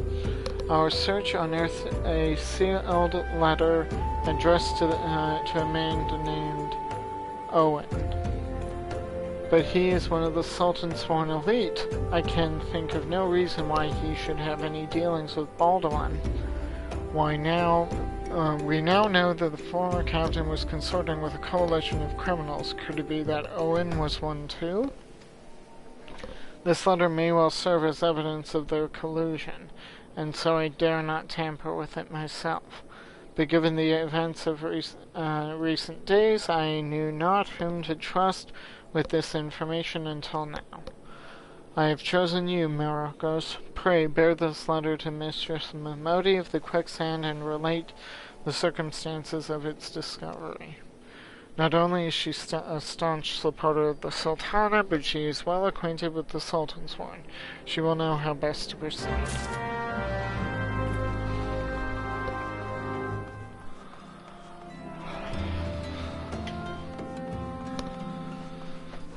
So there's a Sultan Sworn that is potentially doing something naughty. Not good.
Hey Melody, I got a correspondence you might want to see.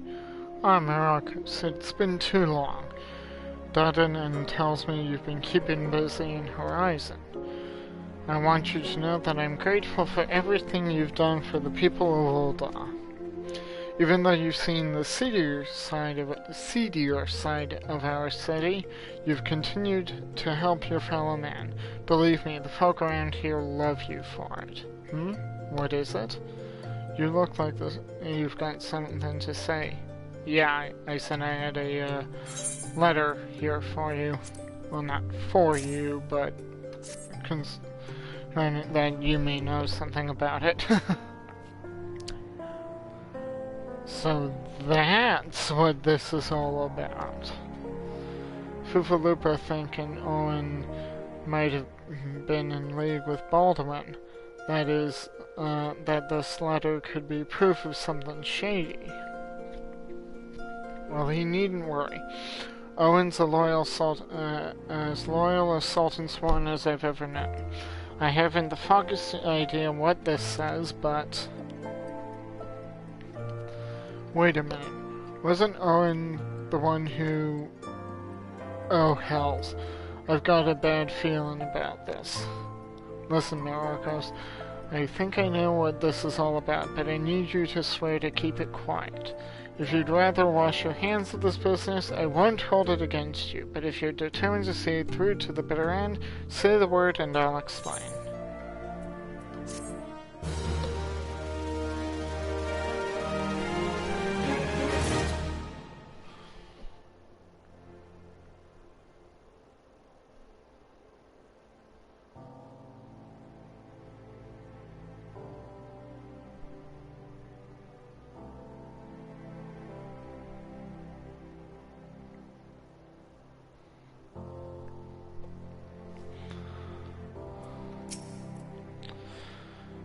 Can I count on your discretion, Myrokos? If so, then listen closely. Duty, honor, country. Momodi wishes to enlist the aid of a trusted friend of Ul'dah. And get an Ul'dah ring.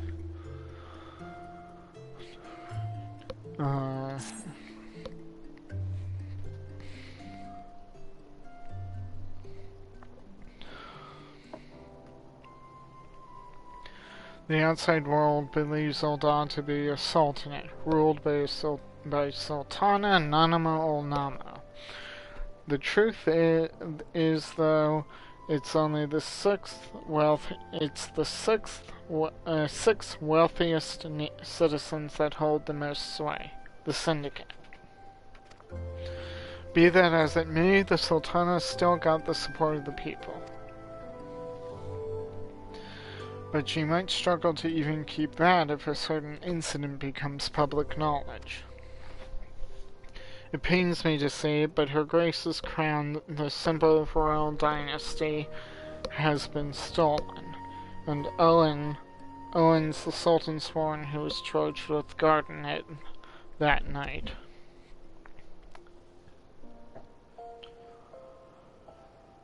I'd bet anything this letter was written by the bastards who made off with the crown.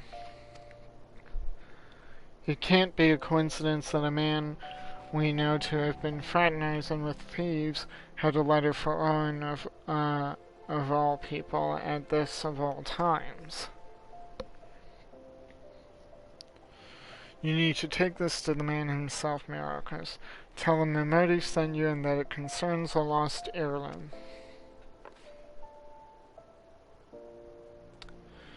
If it looks as though the fellow needs help, I want you to lend it to him. The future of our fair city depends on it.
The threat of superiority.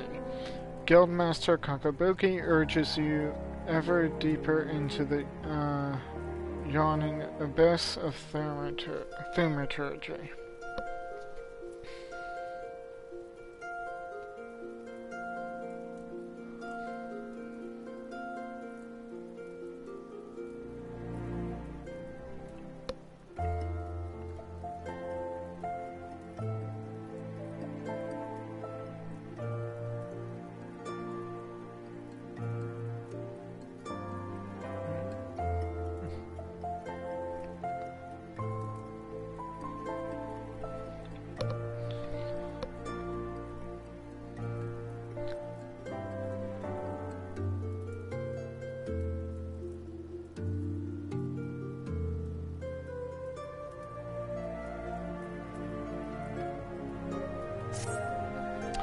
Come, Myrokos, the yawning abyss beckons once more. Today, Kakabezi will instruct you from the chapter entitled The Threat of Superiority.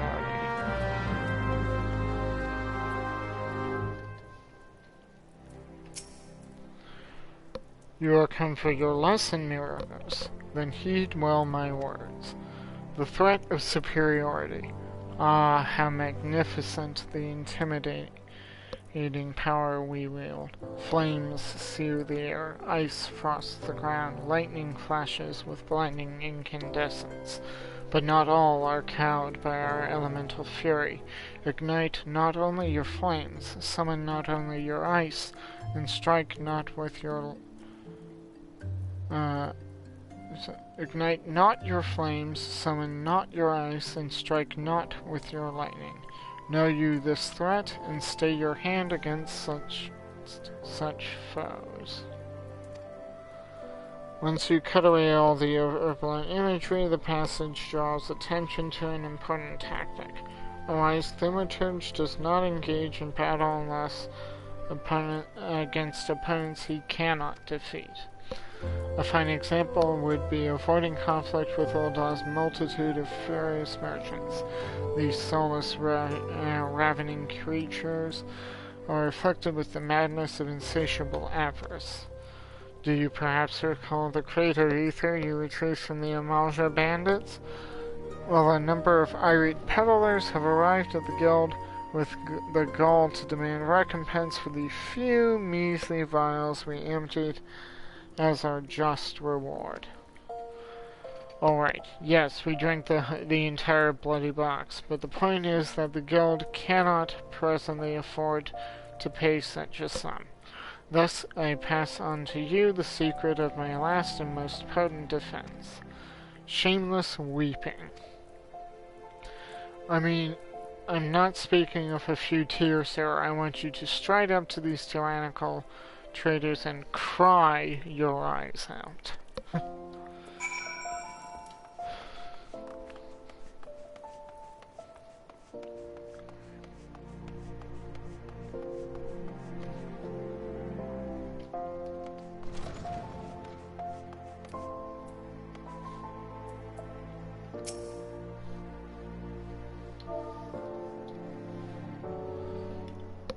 You ought to be ashamed of yourself.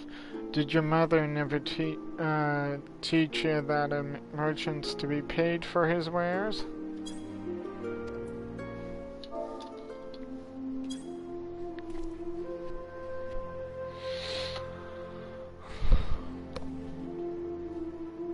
Well, you needn't cry about a few vials of ether, lad. I'll tell you what, you dry your eyes for me and I'll take care of the loss out of me own purse.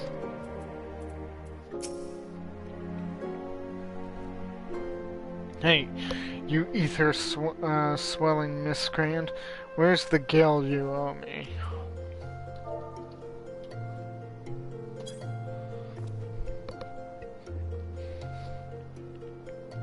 Oh, my ears go flat, a little bit backwards, but flat as well. That's very appropriate.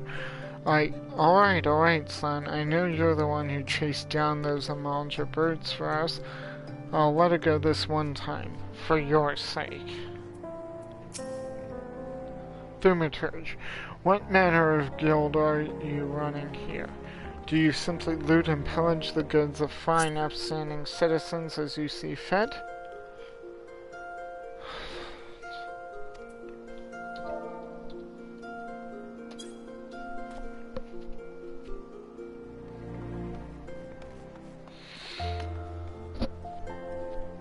It's not that. Oh dear, I'm not angry with you, you understand. It's those 5 ether-addled brothers I take issue with. You tell them the next time this happens, I'll have the price taken out of their unprincipled hides.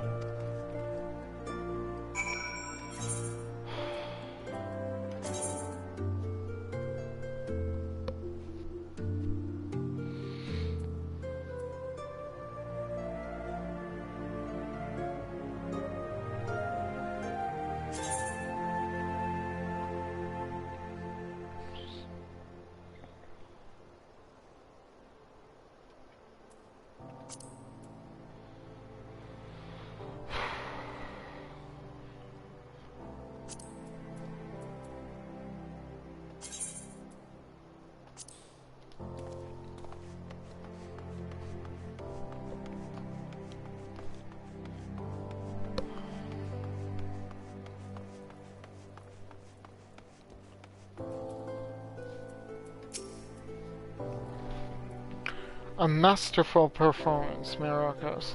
The sniffling was a nice touch. You will, however, encounter foes who are unmoved by such piteous wailings. Take this recent request, for instance, which I have nominated to serve as your next trial. A team of scholars has asked for a thaumaturge to destroy a cursed relic they unearthed known as Mormu's Urn. While pottery is, by and large, immune to tears, it is the Alacron thieves that subsequently stole it that concern me. The Alacron are an organization of criminals not normally known for their gentle or understanding dispositions. Rather than attempting to engage an entire gang for their gang of their thugs, I would suggest you neutralize the threat to your person with a well-timed sleep spell. The Alacran have been seen traveling to the southeast of Drybone. Find them and destroy the urn they carry.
That was simply incredible, Myrokos.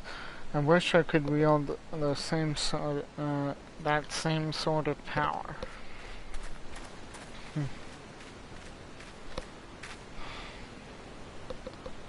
I became an alchemist in the hopes of creating some manner of mana amplifying elixir, but all my efforts have been for naught. The results have been far too mild to make any difference. I'll never be a thaumaturge like my brothers at this rate. I'll forever be the pitiful, powerless little sibling.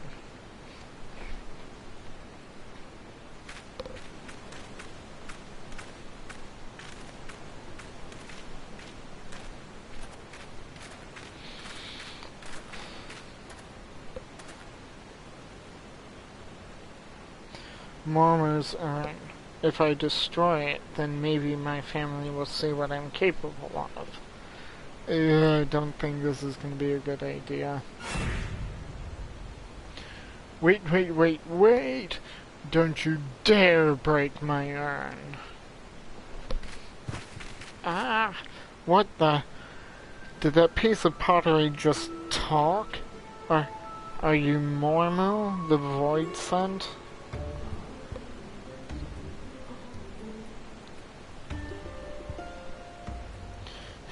Well, yes, I am Mormo, but I'm one of the nice Void Sent. It was the nasty ones that sealed me up here for helping a mortal. If you would be so kind as to open the lid of my urn, I would be happy to grant you a wish. Anything you desire.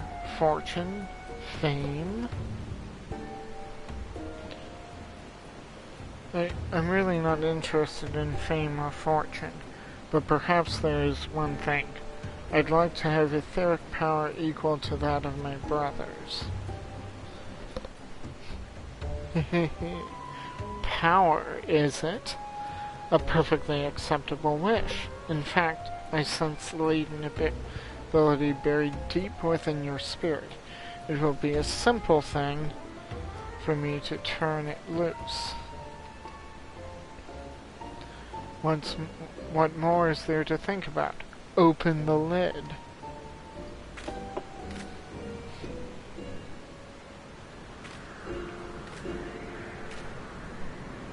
Don't do it. Don't do it.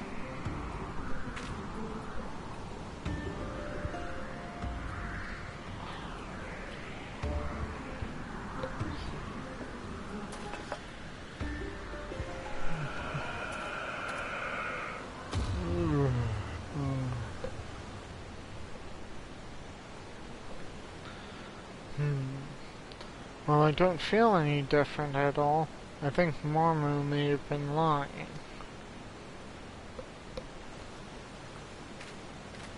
Come, Myrokos. It's time we were leaving. Oh, weren't we supposed to break this urn?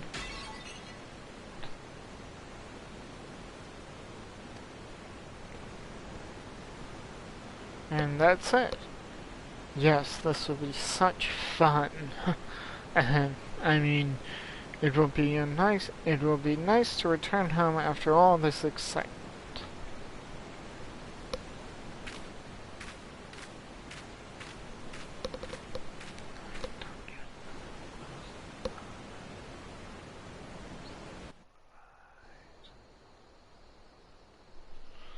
Oh no, something isn't right here.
Welcome back, Myrokos. I am glad to see you making a habit out of not dying. Before we discuss your trial further, however, I would ask you about Kokobushi. When I saw him but a few moments ago, he seemed odd. Well, odder than usual. Would you happen to know aught of it? He joined me for the trial, opened the urn, and released a voice into himself. Brucey was at your trial? It is extraordinarily dangerous and foolish to interfere with the thaumaturgist's training. I shall have to scold him most heartily. Such unpleasantness aside, I am impressed that you claimed victory in spite of this unexpected development. The teachings of the Yawning Abyss have served you well. With your experience and control thus demonstrated, I believe you are ready to add a new spell to your repertoire, Scathe. This elementary neutral blast of force will prove effective against all manner of opponents. As I am sure you are eager to test this incantation's efficacy, I shall grant you leave to return to your training.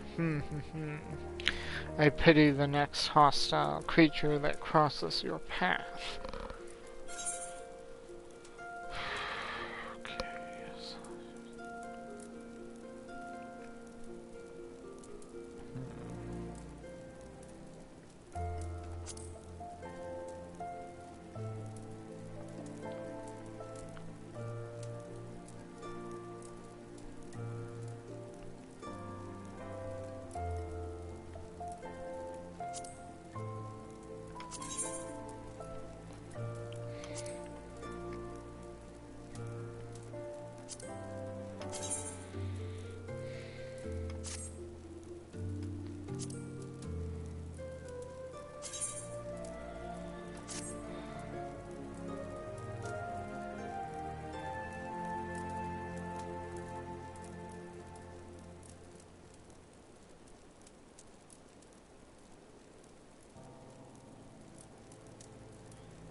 Getting lost in Olda, even with a map.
You have attuned yourself to all the aetheryte shards in Ul'dah. The Gate of Nald, the Gate of Fall, and the Gate of the Sultana and the airstrip landing are now accessible as Ethernet destinations.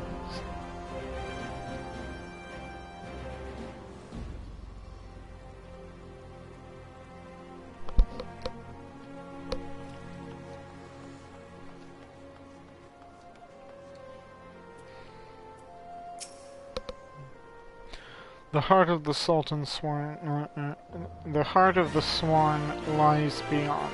State your business. Pardon? Did you say a lost heirloom? Ahem. Proceed.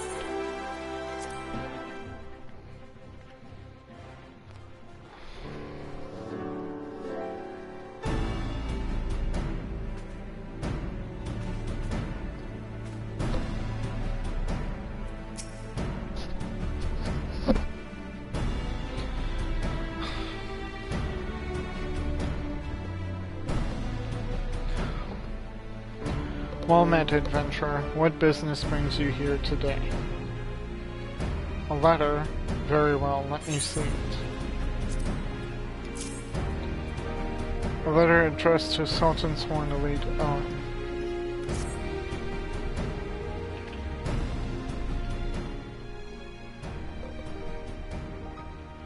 Have you granted this, adventurer? I see, but you have some inkling of its contents, I think. Mistress Mimodi has doubtless explained to you the significance of the crown, and what its loss could mean for Her Grace the Sultana. This theft shames the Sultan Sworn, and me most of all. The blame is mine, you see. I grew lax in my duties, and in a moment of carelessness... No, it will do no good to recount the tale now.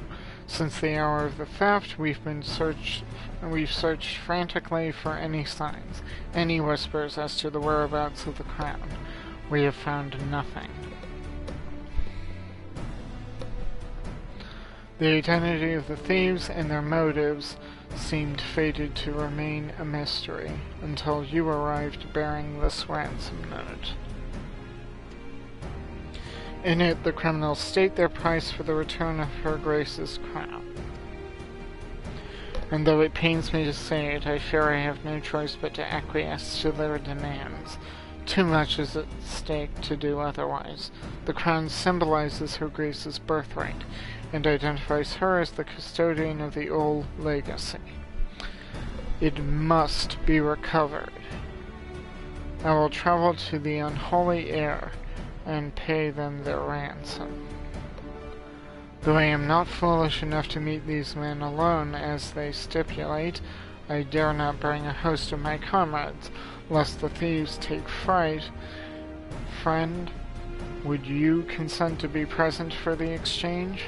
Mistress Momodi has always spoken of you in the most glowing terms, and I have never yet had reason to question her judgment.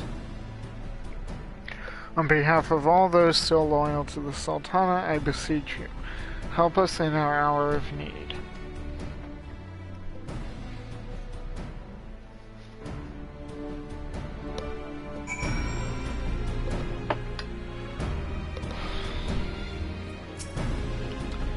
Pray meet me at the Unholy Air in Central Thailand, east of Blackpool Station. If the gods are good, the exchange will proceed without incident.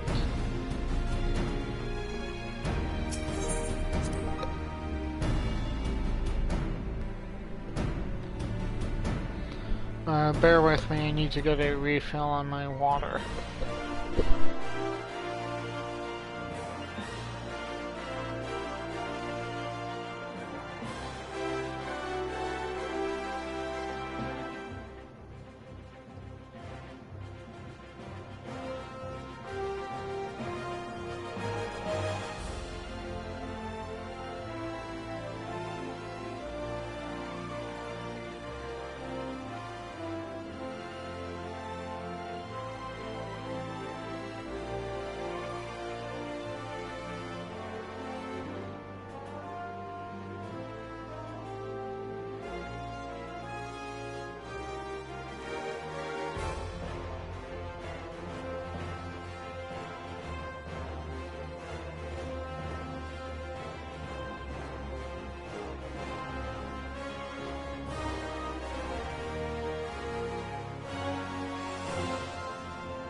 Just changing up some of my keybinds.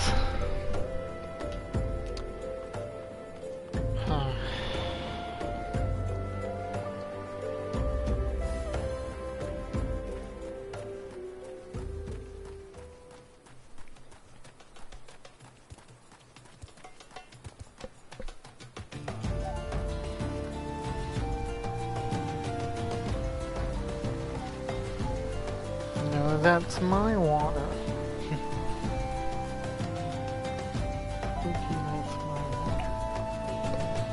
No, not yours, mine. If you want water, go to your water tower. You know that.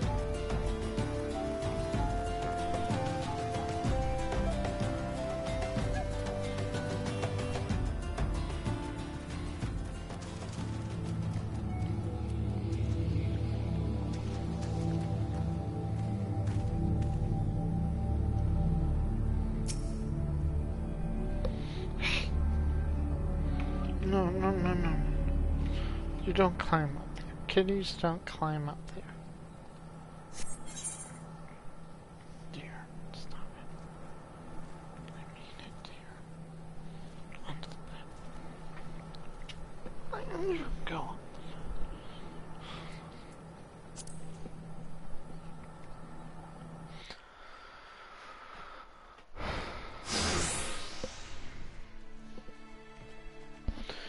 If you like this, why don't you give it a follow and let me know what you like about the MSQ.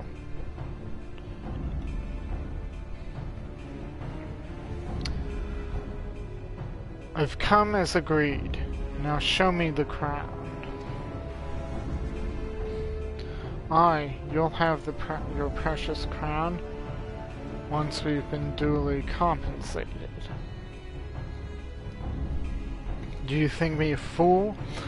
What assurance have I that you will not honor your part of the agreement? Now, Owen, you're the least trustworthy man here. Not only was the crown stolen on your watch, but it looks to me as if you've violated the terms of our exchange. Did we not say that you were to come alone? And given that you are not alone, what guarantee have we that there isn't a company of archers surrounding us even as we speak, ready to feather me and my men the moment they catch a glimpse of the crown? You've made a mock of our trust. The deal is off. Wait, here's your payment, as promised.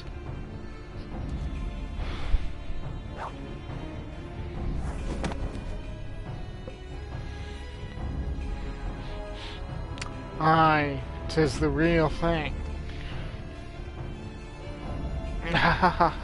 1,000 thanks to you, boy. You've succeeded where scores of thieves have failed. And now, at long last, we have it. The power to create an army of undying soldiers. The traitors spurned. No, it can't be. What have I done?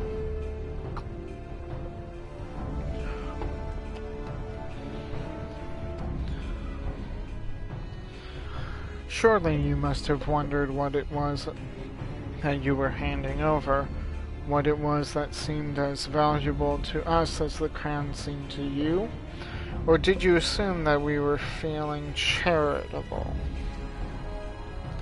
Ah, but you must feel terrible, knowing that you brought us the doom of Sildid. Worry not, boy. We'll grant you a quick death and spare you further ignominy.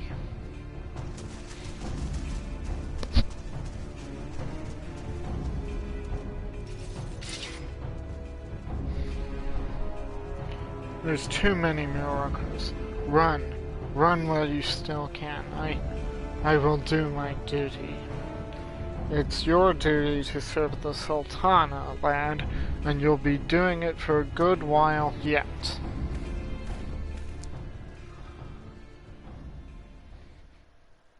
Papa Sean! Sultan's one, put these thieves to the sword and secure the crown.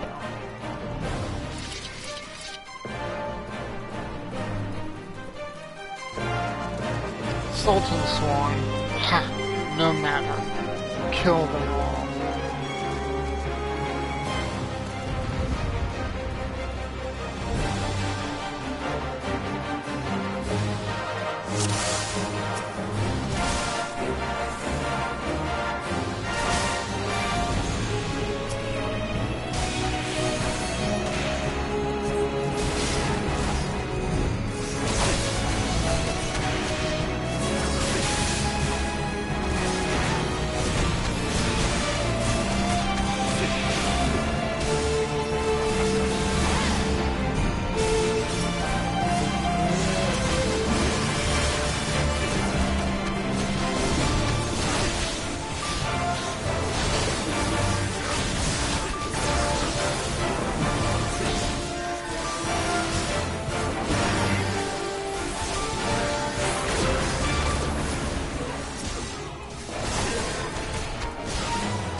Master Papashan. But why? How? The general saw you sneak into the vault on... He suspected something was afoot and ordered us to keep an eye on you. The Flame General? He ordered you to look after me? Master Papatron, more of them to the north. After them, Sultan Sworn, they have the crown. This lot sought only to delay us.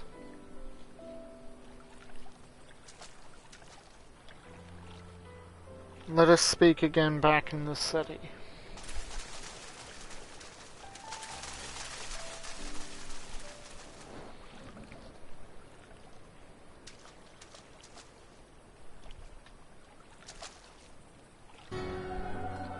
The source of his strength becomes clear. Who is this masked mage? You may have won, but you will not fare so well this day.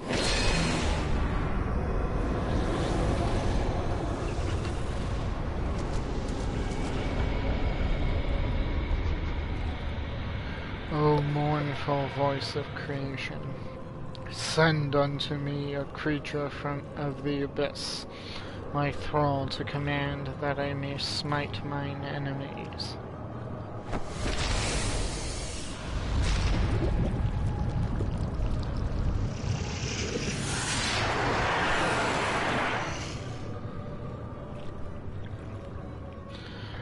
Your very being imperils the plan. You cannot be suffered to live.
The wisdom of the paragons should be brought low by the mere mortals.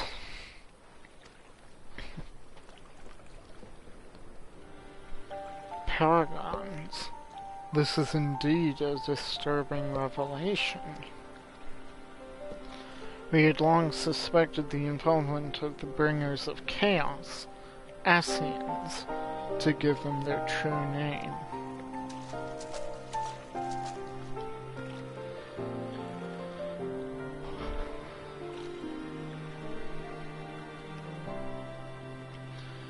But we could not be sure they were responsible for the recent disturbances until now, as if the Sultanate needed any more enemies.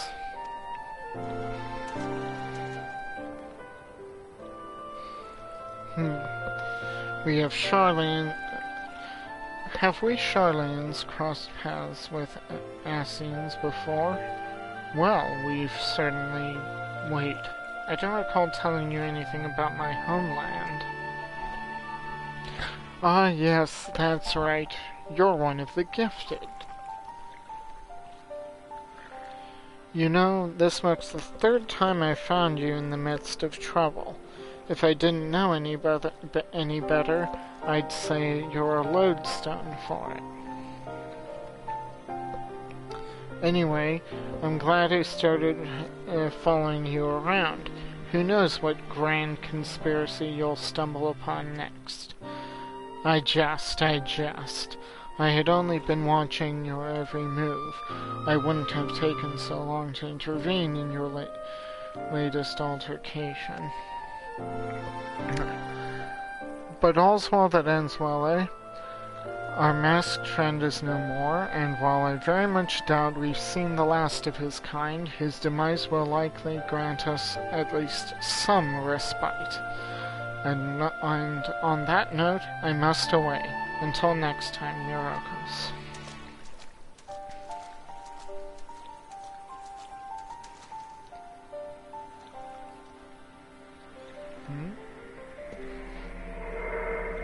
Another crystal.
Everyone is waiting for you, adventurer.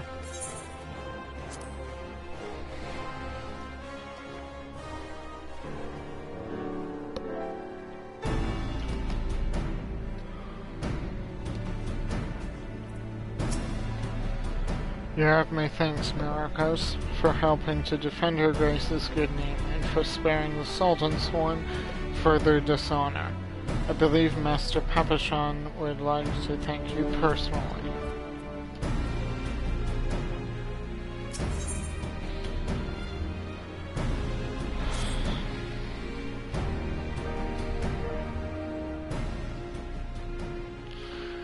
Does it surprise you to see me dressed so, Myrokos? I was once a Sultan Swan, you know. Though it's been 15 years since I put down my sword and took up the role of Station Master.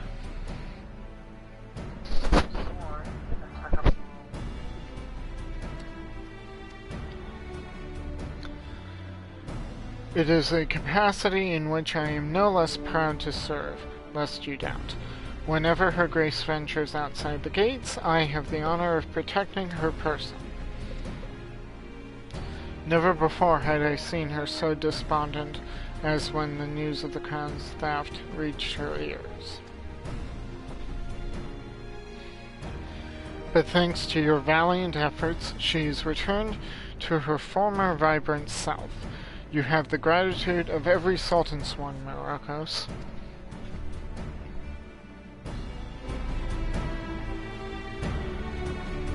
Exalted vessel of Northal, guardian of Thanalan, 17th ascendant to the throne of Uldar, Her Royal Majesty Nanamo Ulnamo presides. Voice acting. Yay! Long live Nanamo! Long live Nanamo! Glory to the Glory Sultana! to the Sultana! Forever may she reign! Forever may she reign! They regaled me with tales of a champion amongst champions, once whose tireless service to the crown merited the highest honor we might bestow. Never did it occur to me that it might be you. Bring it forth!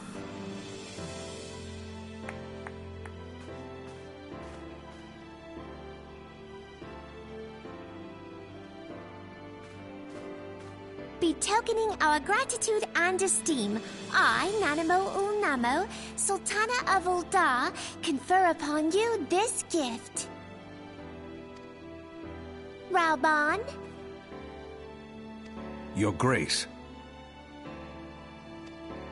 See to it that our champion is my personal guest at the banquet. As you command, Your Grace.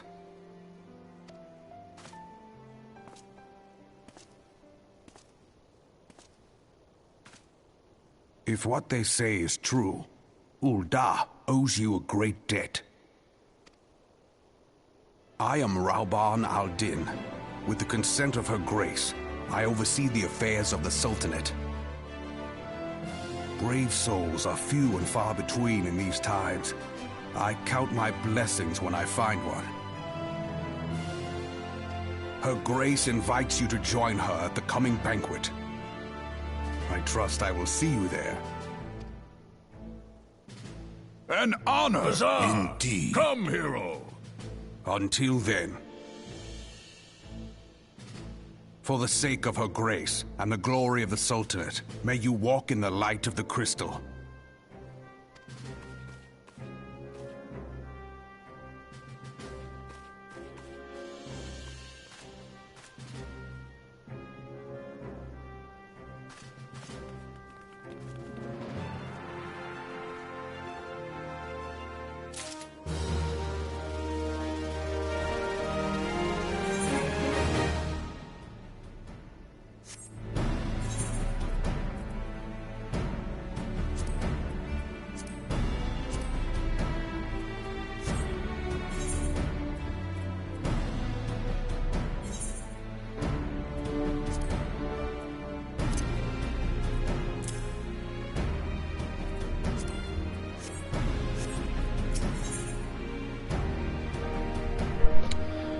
A matter of tradition.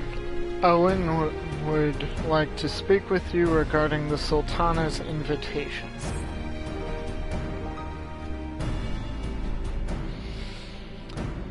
By the 12 Myrokos, for an adventurer to receive a personal invitation from Her Grace is unprecedented.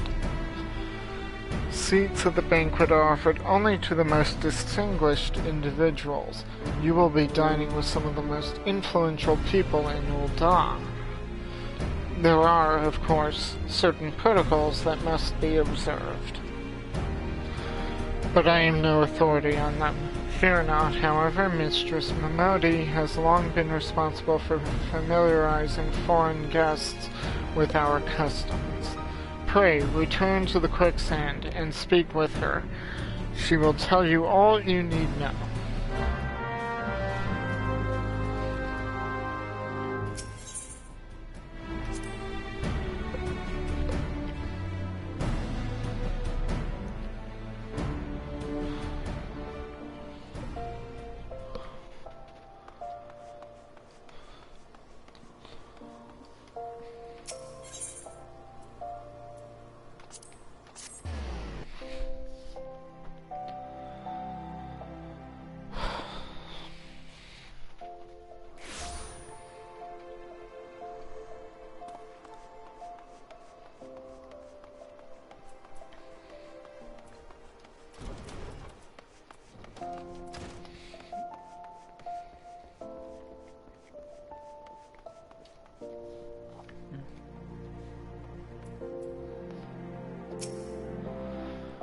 Welcome back, Myrokos, and congratulations on your invite to the big soiree.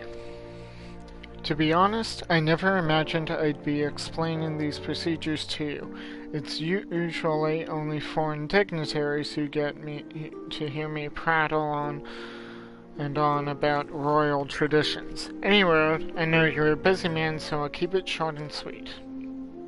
In accordance with ancient custom, all guests to this banquet are required to wear a pair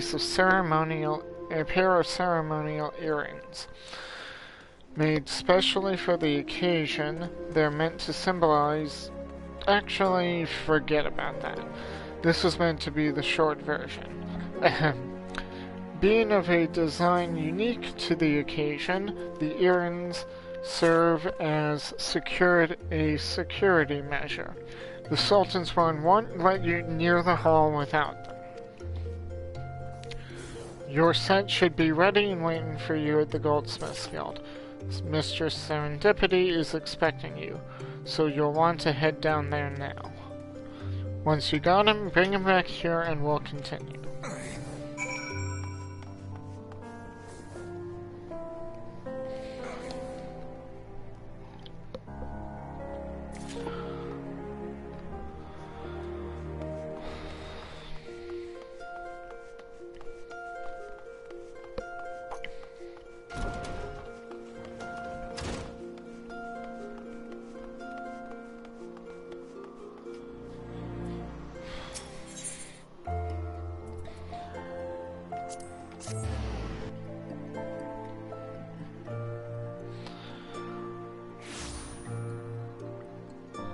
So how do you like the stream, the gameplay? Let me know in the chat or in the comments.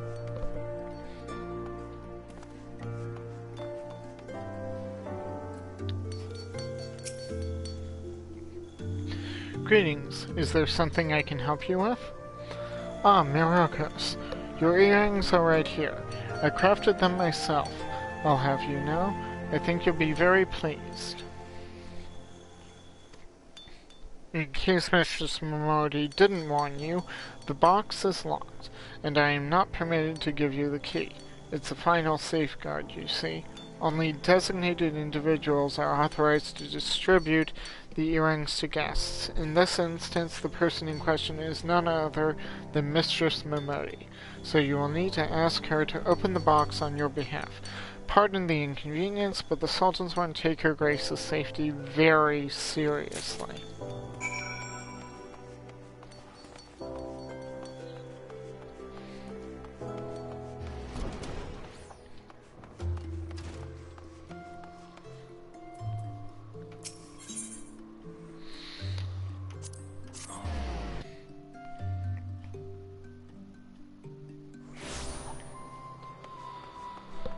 Alright, it's starting to get late. It's 10:50 right now. I think I'll give it another 10 minutes or maybe through this next little bit of MSQ and then call it a night.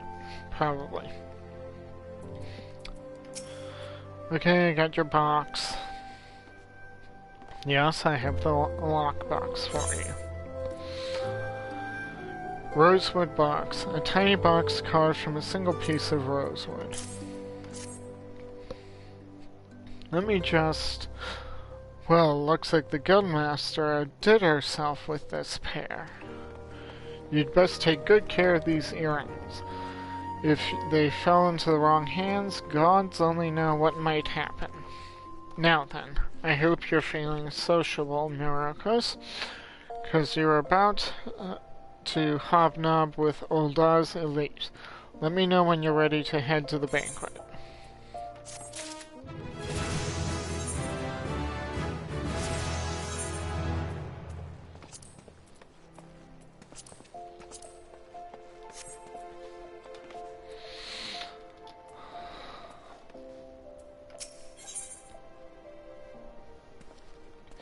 A royal reception. Mimoti wants to see you off to the banquet. This is it, Myrokos, your big debut in Ul'dah high society. The banquet is being held in the Fragrant Chamber. Head over to the Royal Promenade and Bartholomew will show you in. Oh, but be sure to put on your earrings first, or he'll send you packing. Right, well, I reckon that's everything. Try not to let all the pomp and ceremony get to you. Just be yourself and you'll be fine.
And just to be certain, yes, I have my earrings on, nice and visible. A banquet hosted by Her Grace the Sultana is due to begin shortly. Attendance is by invitation only. Please make way for arriving guests. We are honored to receive you, my lord. Please proceed inside.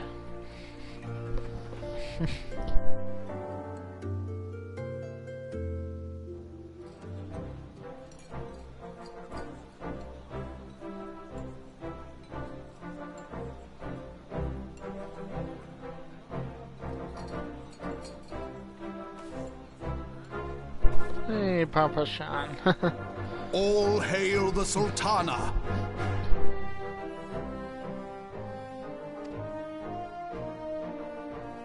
Your Grace.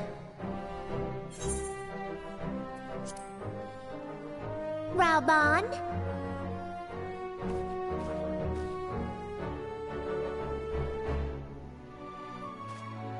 By right of the Royal House of Ul, I, Nanamo, 17th of my line, have summoned you here. We are graced this day by the presence of a hero to Ul'dah and dear friend to the crown. That's Honored me. guests, I give you our champion! And with that, I bid you enjoy the feast.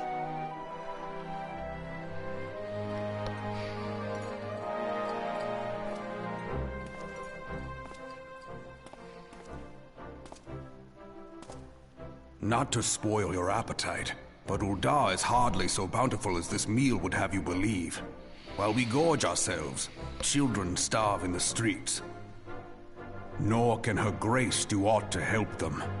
She is thwarted at every turn by those on the Syndicate who derive their wealth from the workers' poverty. Beneath her mask of stately serenity, she is aghast at the plight of her subjects.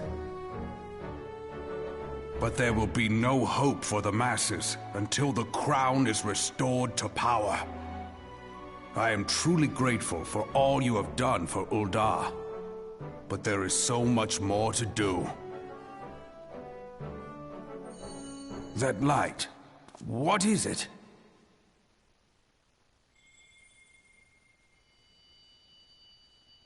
So bright, almost like by the 12. Tell me true, have you been troubled by strange dreams of late? Visions of the crystal? Mayhap you put them down to an excess of ether? Yes, you are like they were. Allow me to explain. Before you came to Eorzea, there were others like you who fought the Primals. Though they were not of this land, when the Guardian Empire threatened the realm, they helped bring together the 3 grand companies. And they stood with us at Cartano, that fateful day 5 years ago. The day we lost them. None who survived have forgotten the heroes' sacrifice. Nor would any man deny they fought alongside us.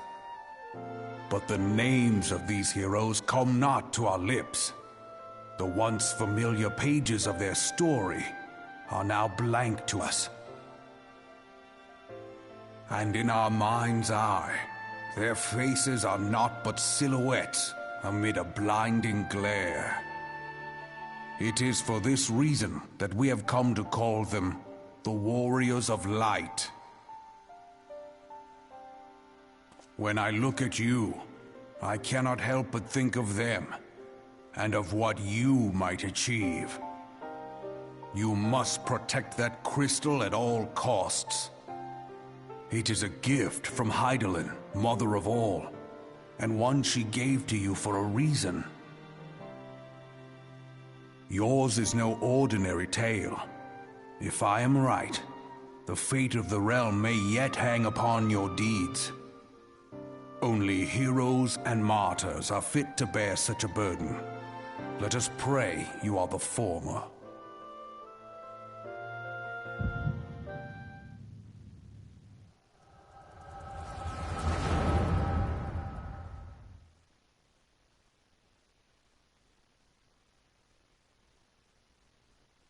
Here we go.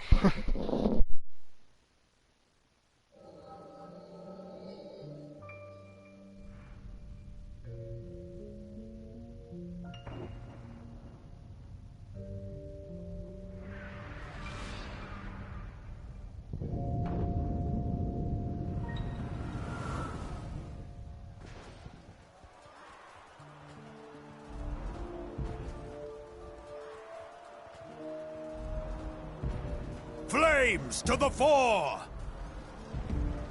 Victory belongs to the bold! Show those Imperial whore sons what we're made of! The left flank buckles. Divert the barracudas. Bid them hold that position, though it costs them their lives. The Yellow Serpents are in need of succor. Pray, send the White Wolves to their aid. The adventurers risk life and limb for our cause. We must not fail them.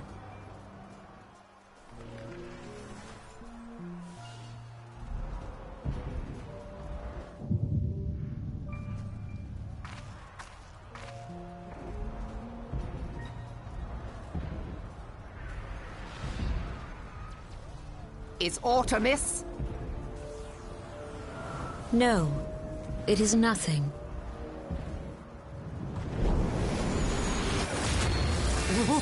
Bloody hells!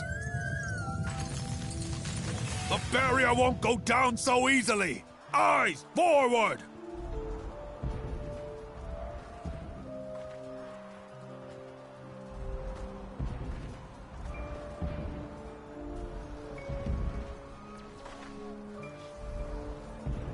We are being watched.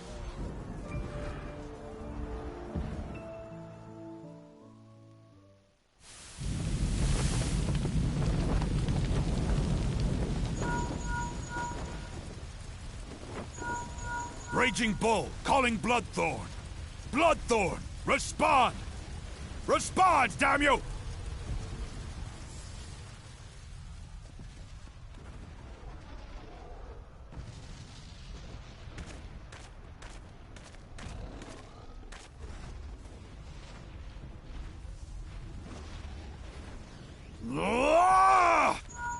Raging Bull, this is Mad Snake. Respond. Ryder, this is Raging Bull. What news? We're surrounded by a blaze. There is no way out. Gods preserve, what is that thing? What's going on? Speak to me! Gods damn it! We cannot hold much longer.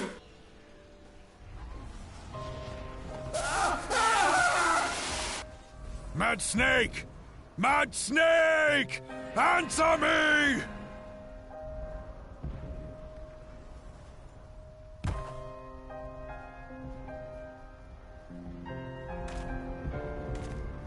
Damn it! Damn it all to the seventh hell! What of the barracudas? Can they not be reached?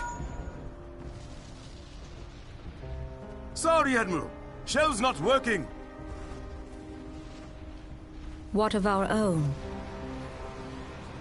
I cannot say, my lady. That monstrosity appears to be disrupting our communications. We must keep trying. Call till they respond. Yes, my lady. Admiral, General, we can do no more. We must give the order to withdraw. I will not forsake Louis Soir. General, please. Victory may belong to the bold, but there will be no victor this day.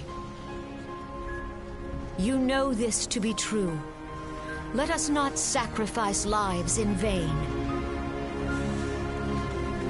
The adventurers fight bravely, but to no avail. Let them withdraw, and let us be the ones to stand with Louis Soir.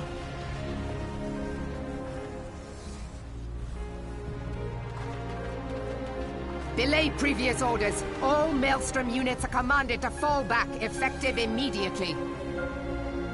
Give the foreign levy priority. Let the main host cover their retreat and bring up the rear.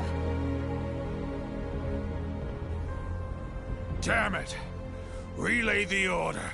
All flames are to withdraw. I don't care if our link cells are useless. You still have a working pair of legs, don't you? Well, use them, you bloody half-wit!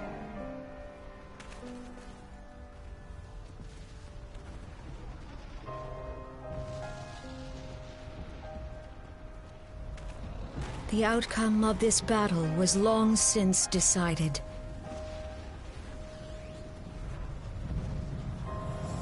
Better to retreat now than risk a massacre.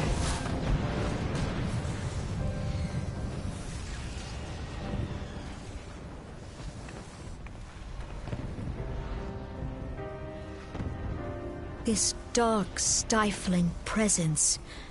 Who or what?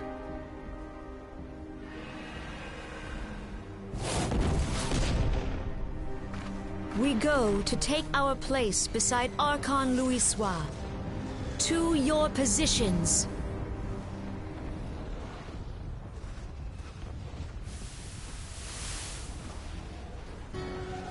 Kaz Bamul, Soginin Wese Donzul.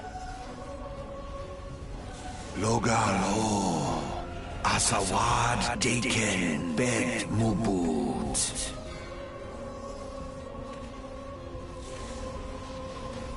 Imarat Way, Kiskat Toga Hats Waddledorns. Sis Nigem, Fisdun the only Lamrai Sadai Dorn.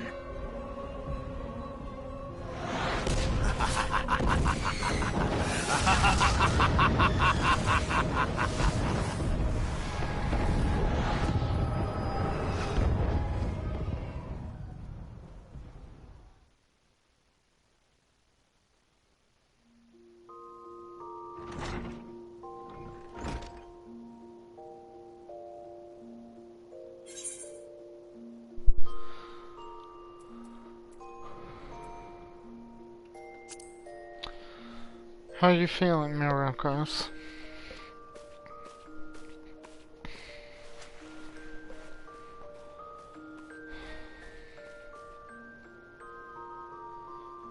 They said you fainted in the middle of one of the general's stories. I had to have you carried back to the hourglass. I reckon you made quite the impression on your fellow guests, though probably not the sort you intended. You sure you're getting enough rest, Myrokos?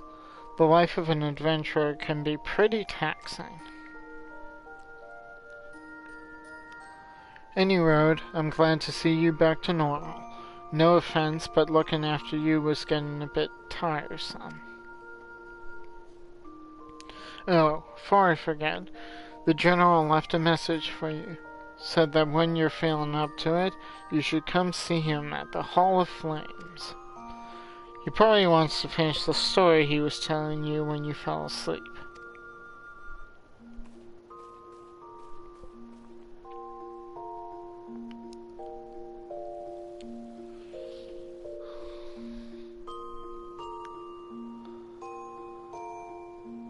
Okay, so the next step is to turn in this quest with a visit to Raban, but I think it being past 11 p.m., I think it's time to call it a night. Thank you for joining me on this leg of the journey. If you liked what you saw, hit a follow on Twitch. You hit a like on YouTube if you're watching it on YouTube. Like, share, subscribe, and I will see you next time.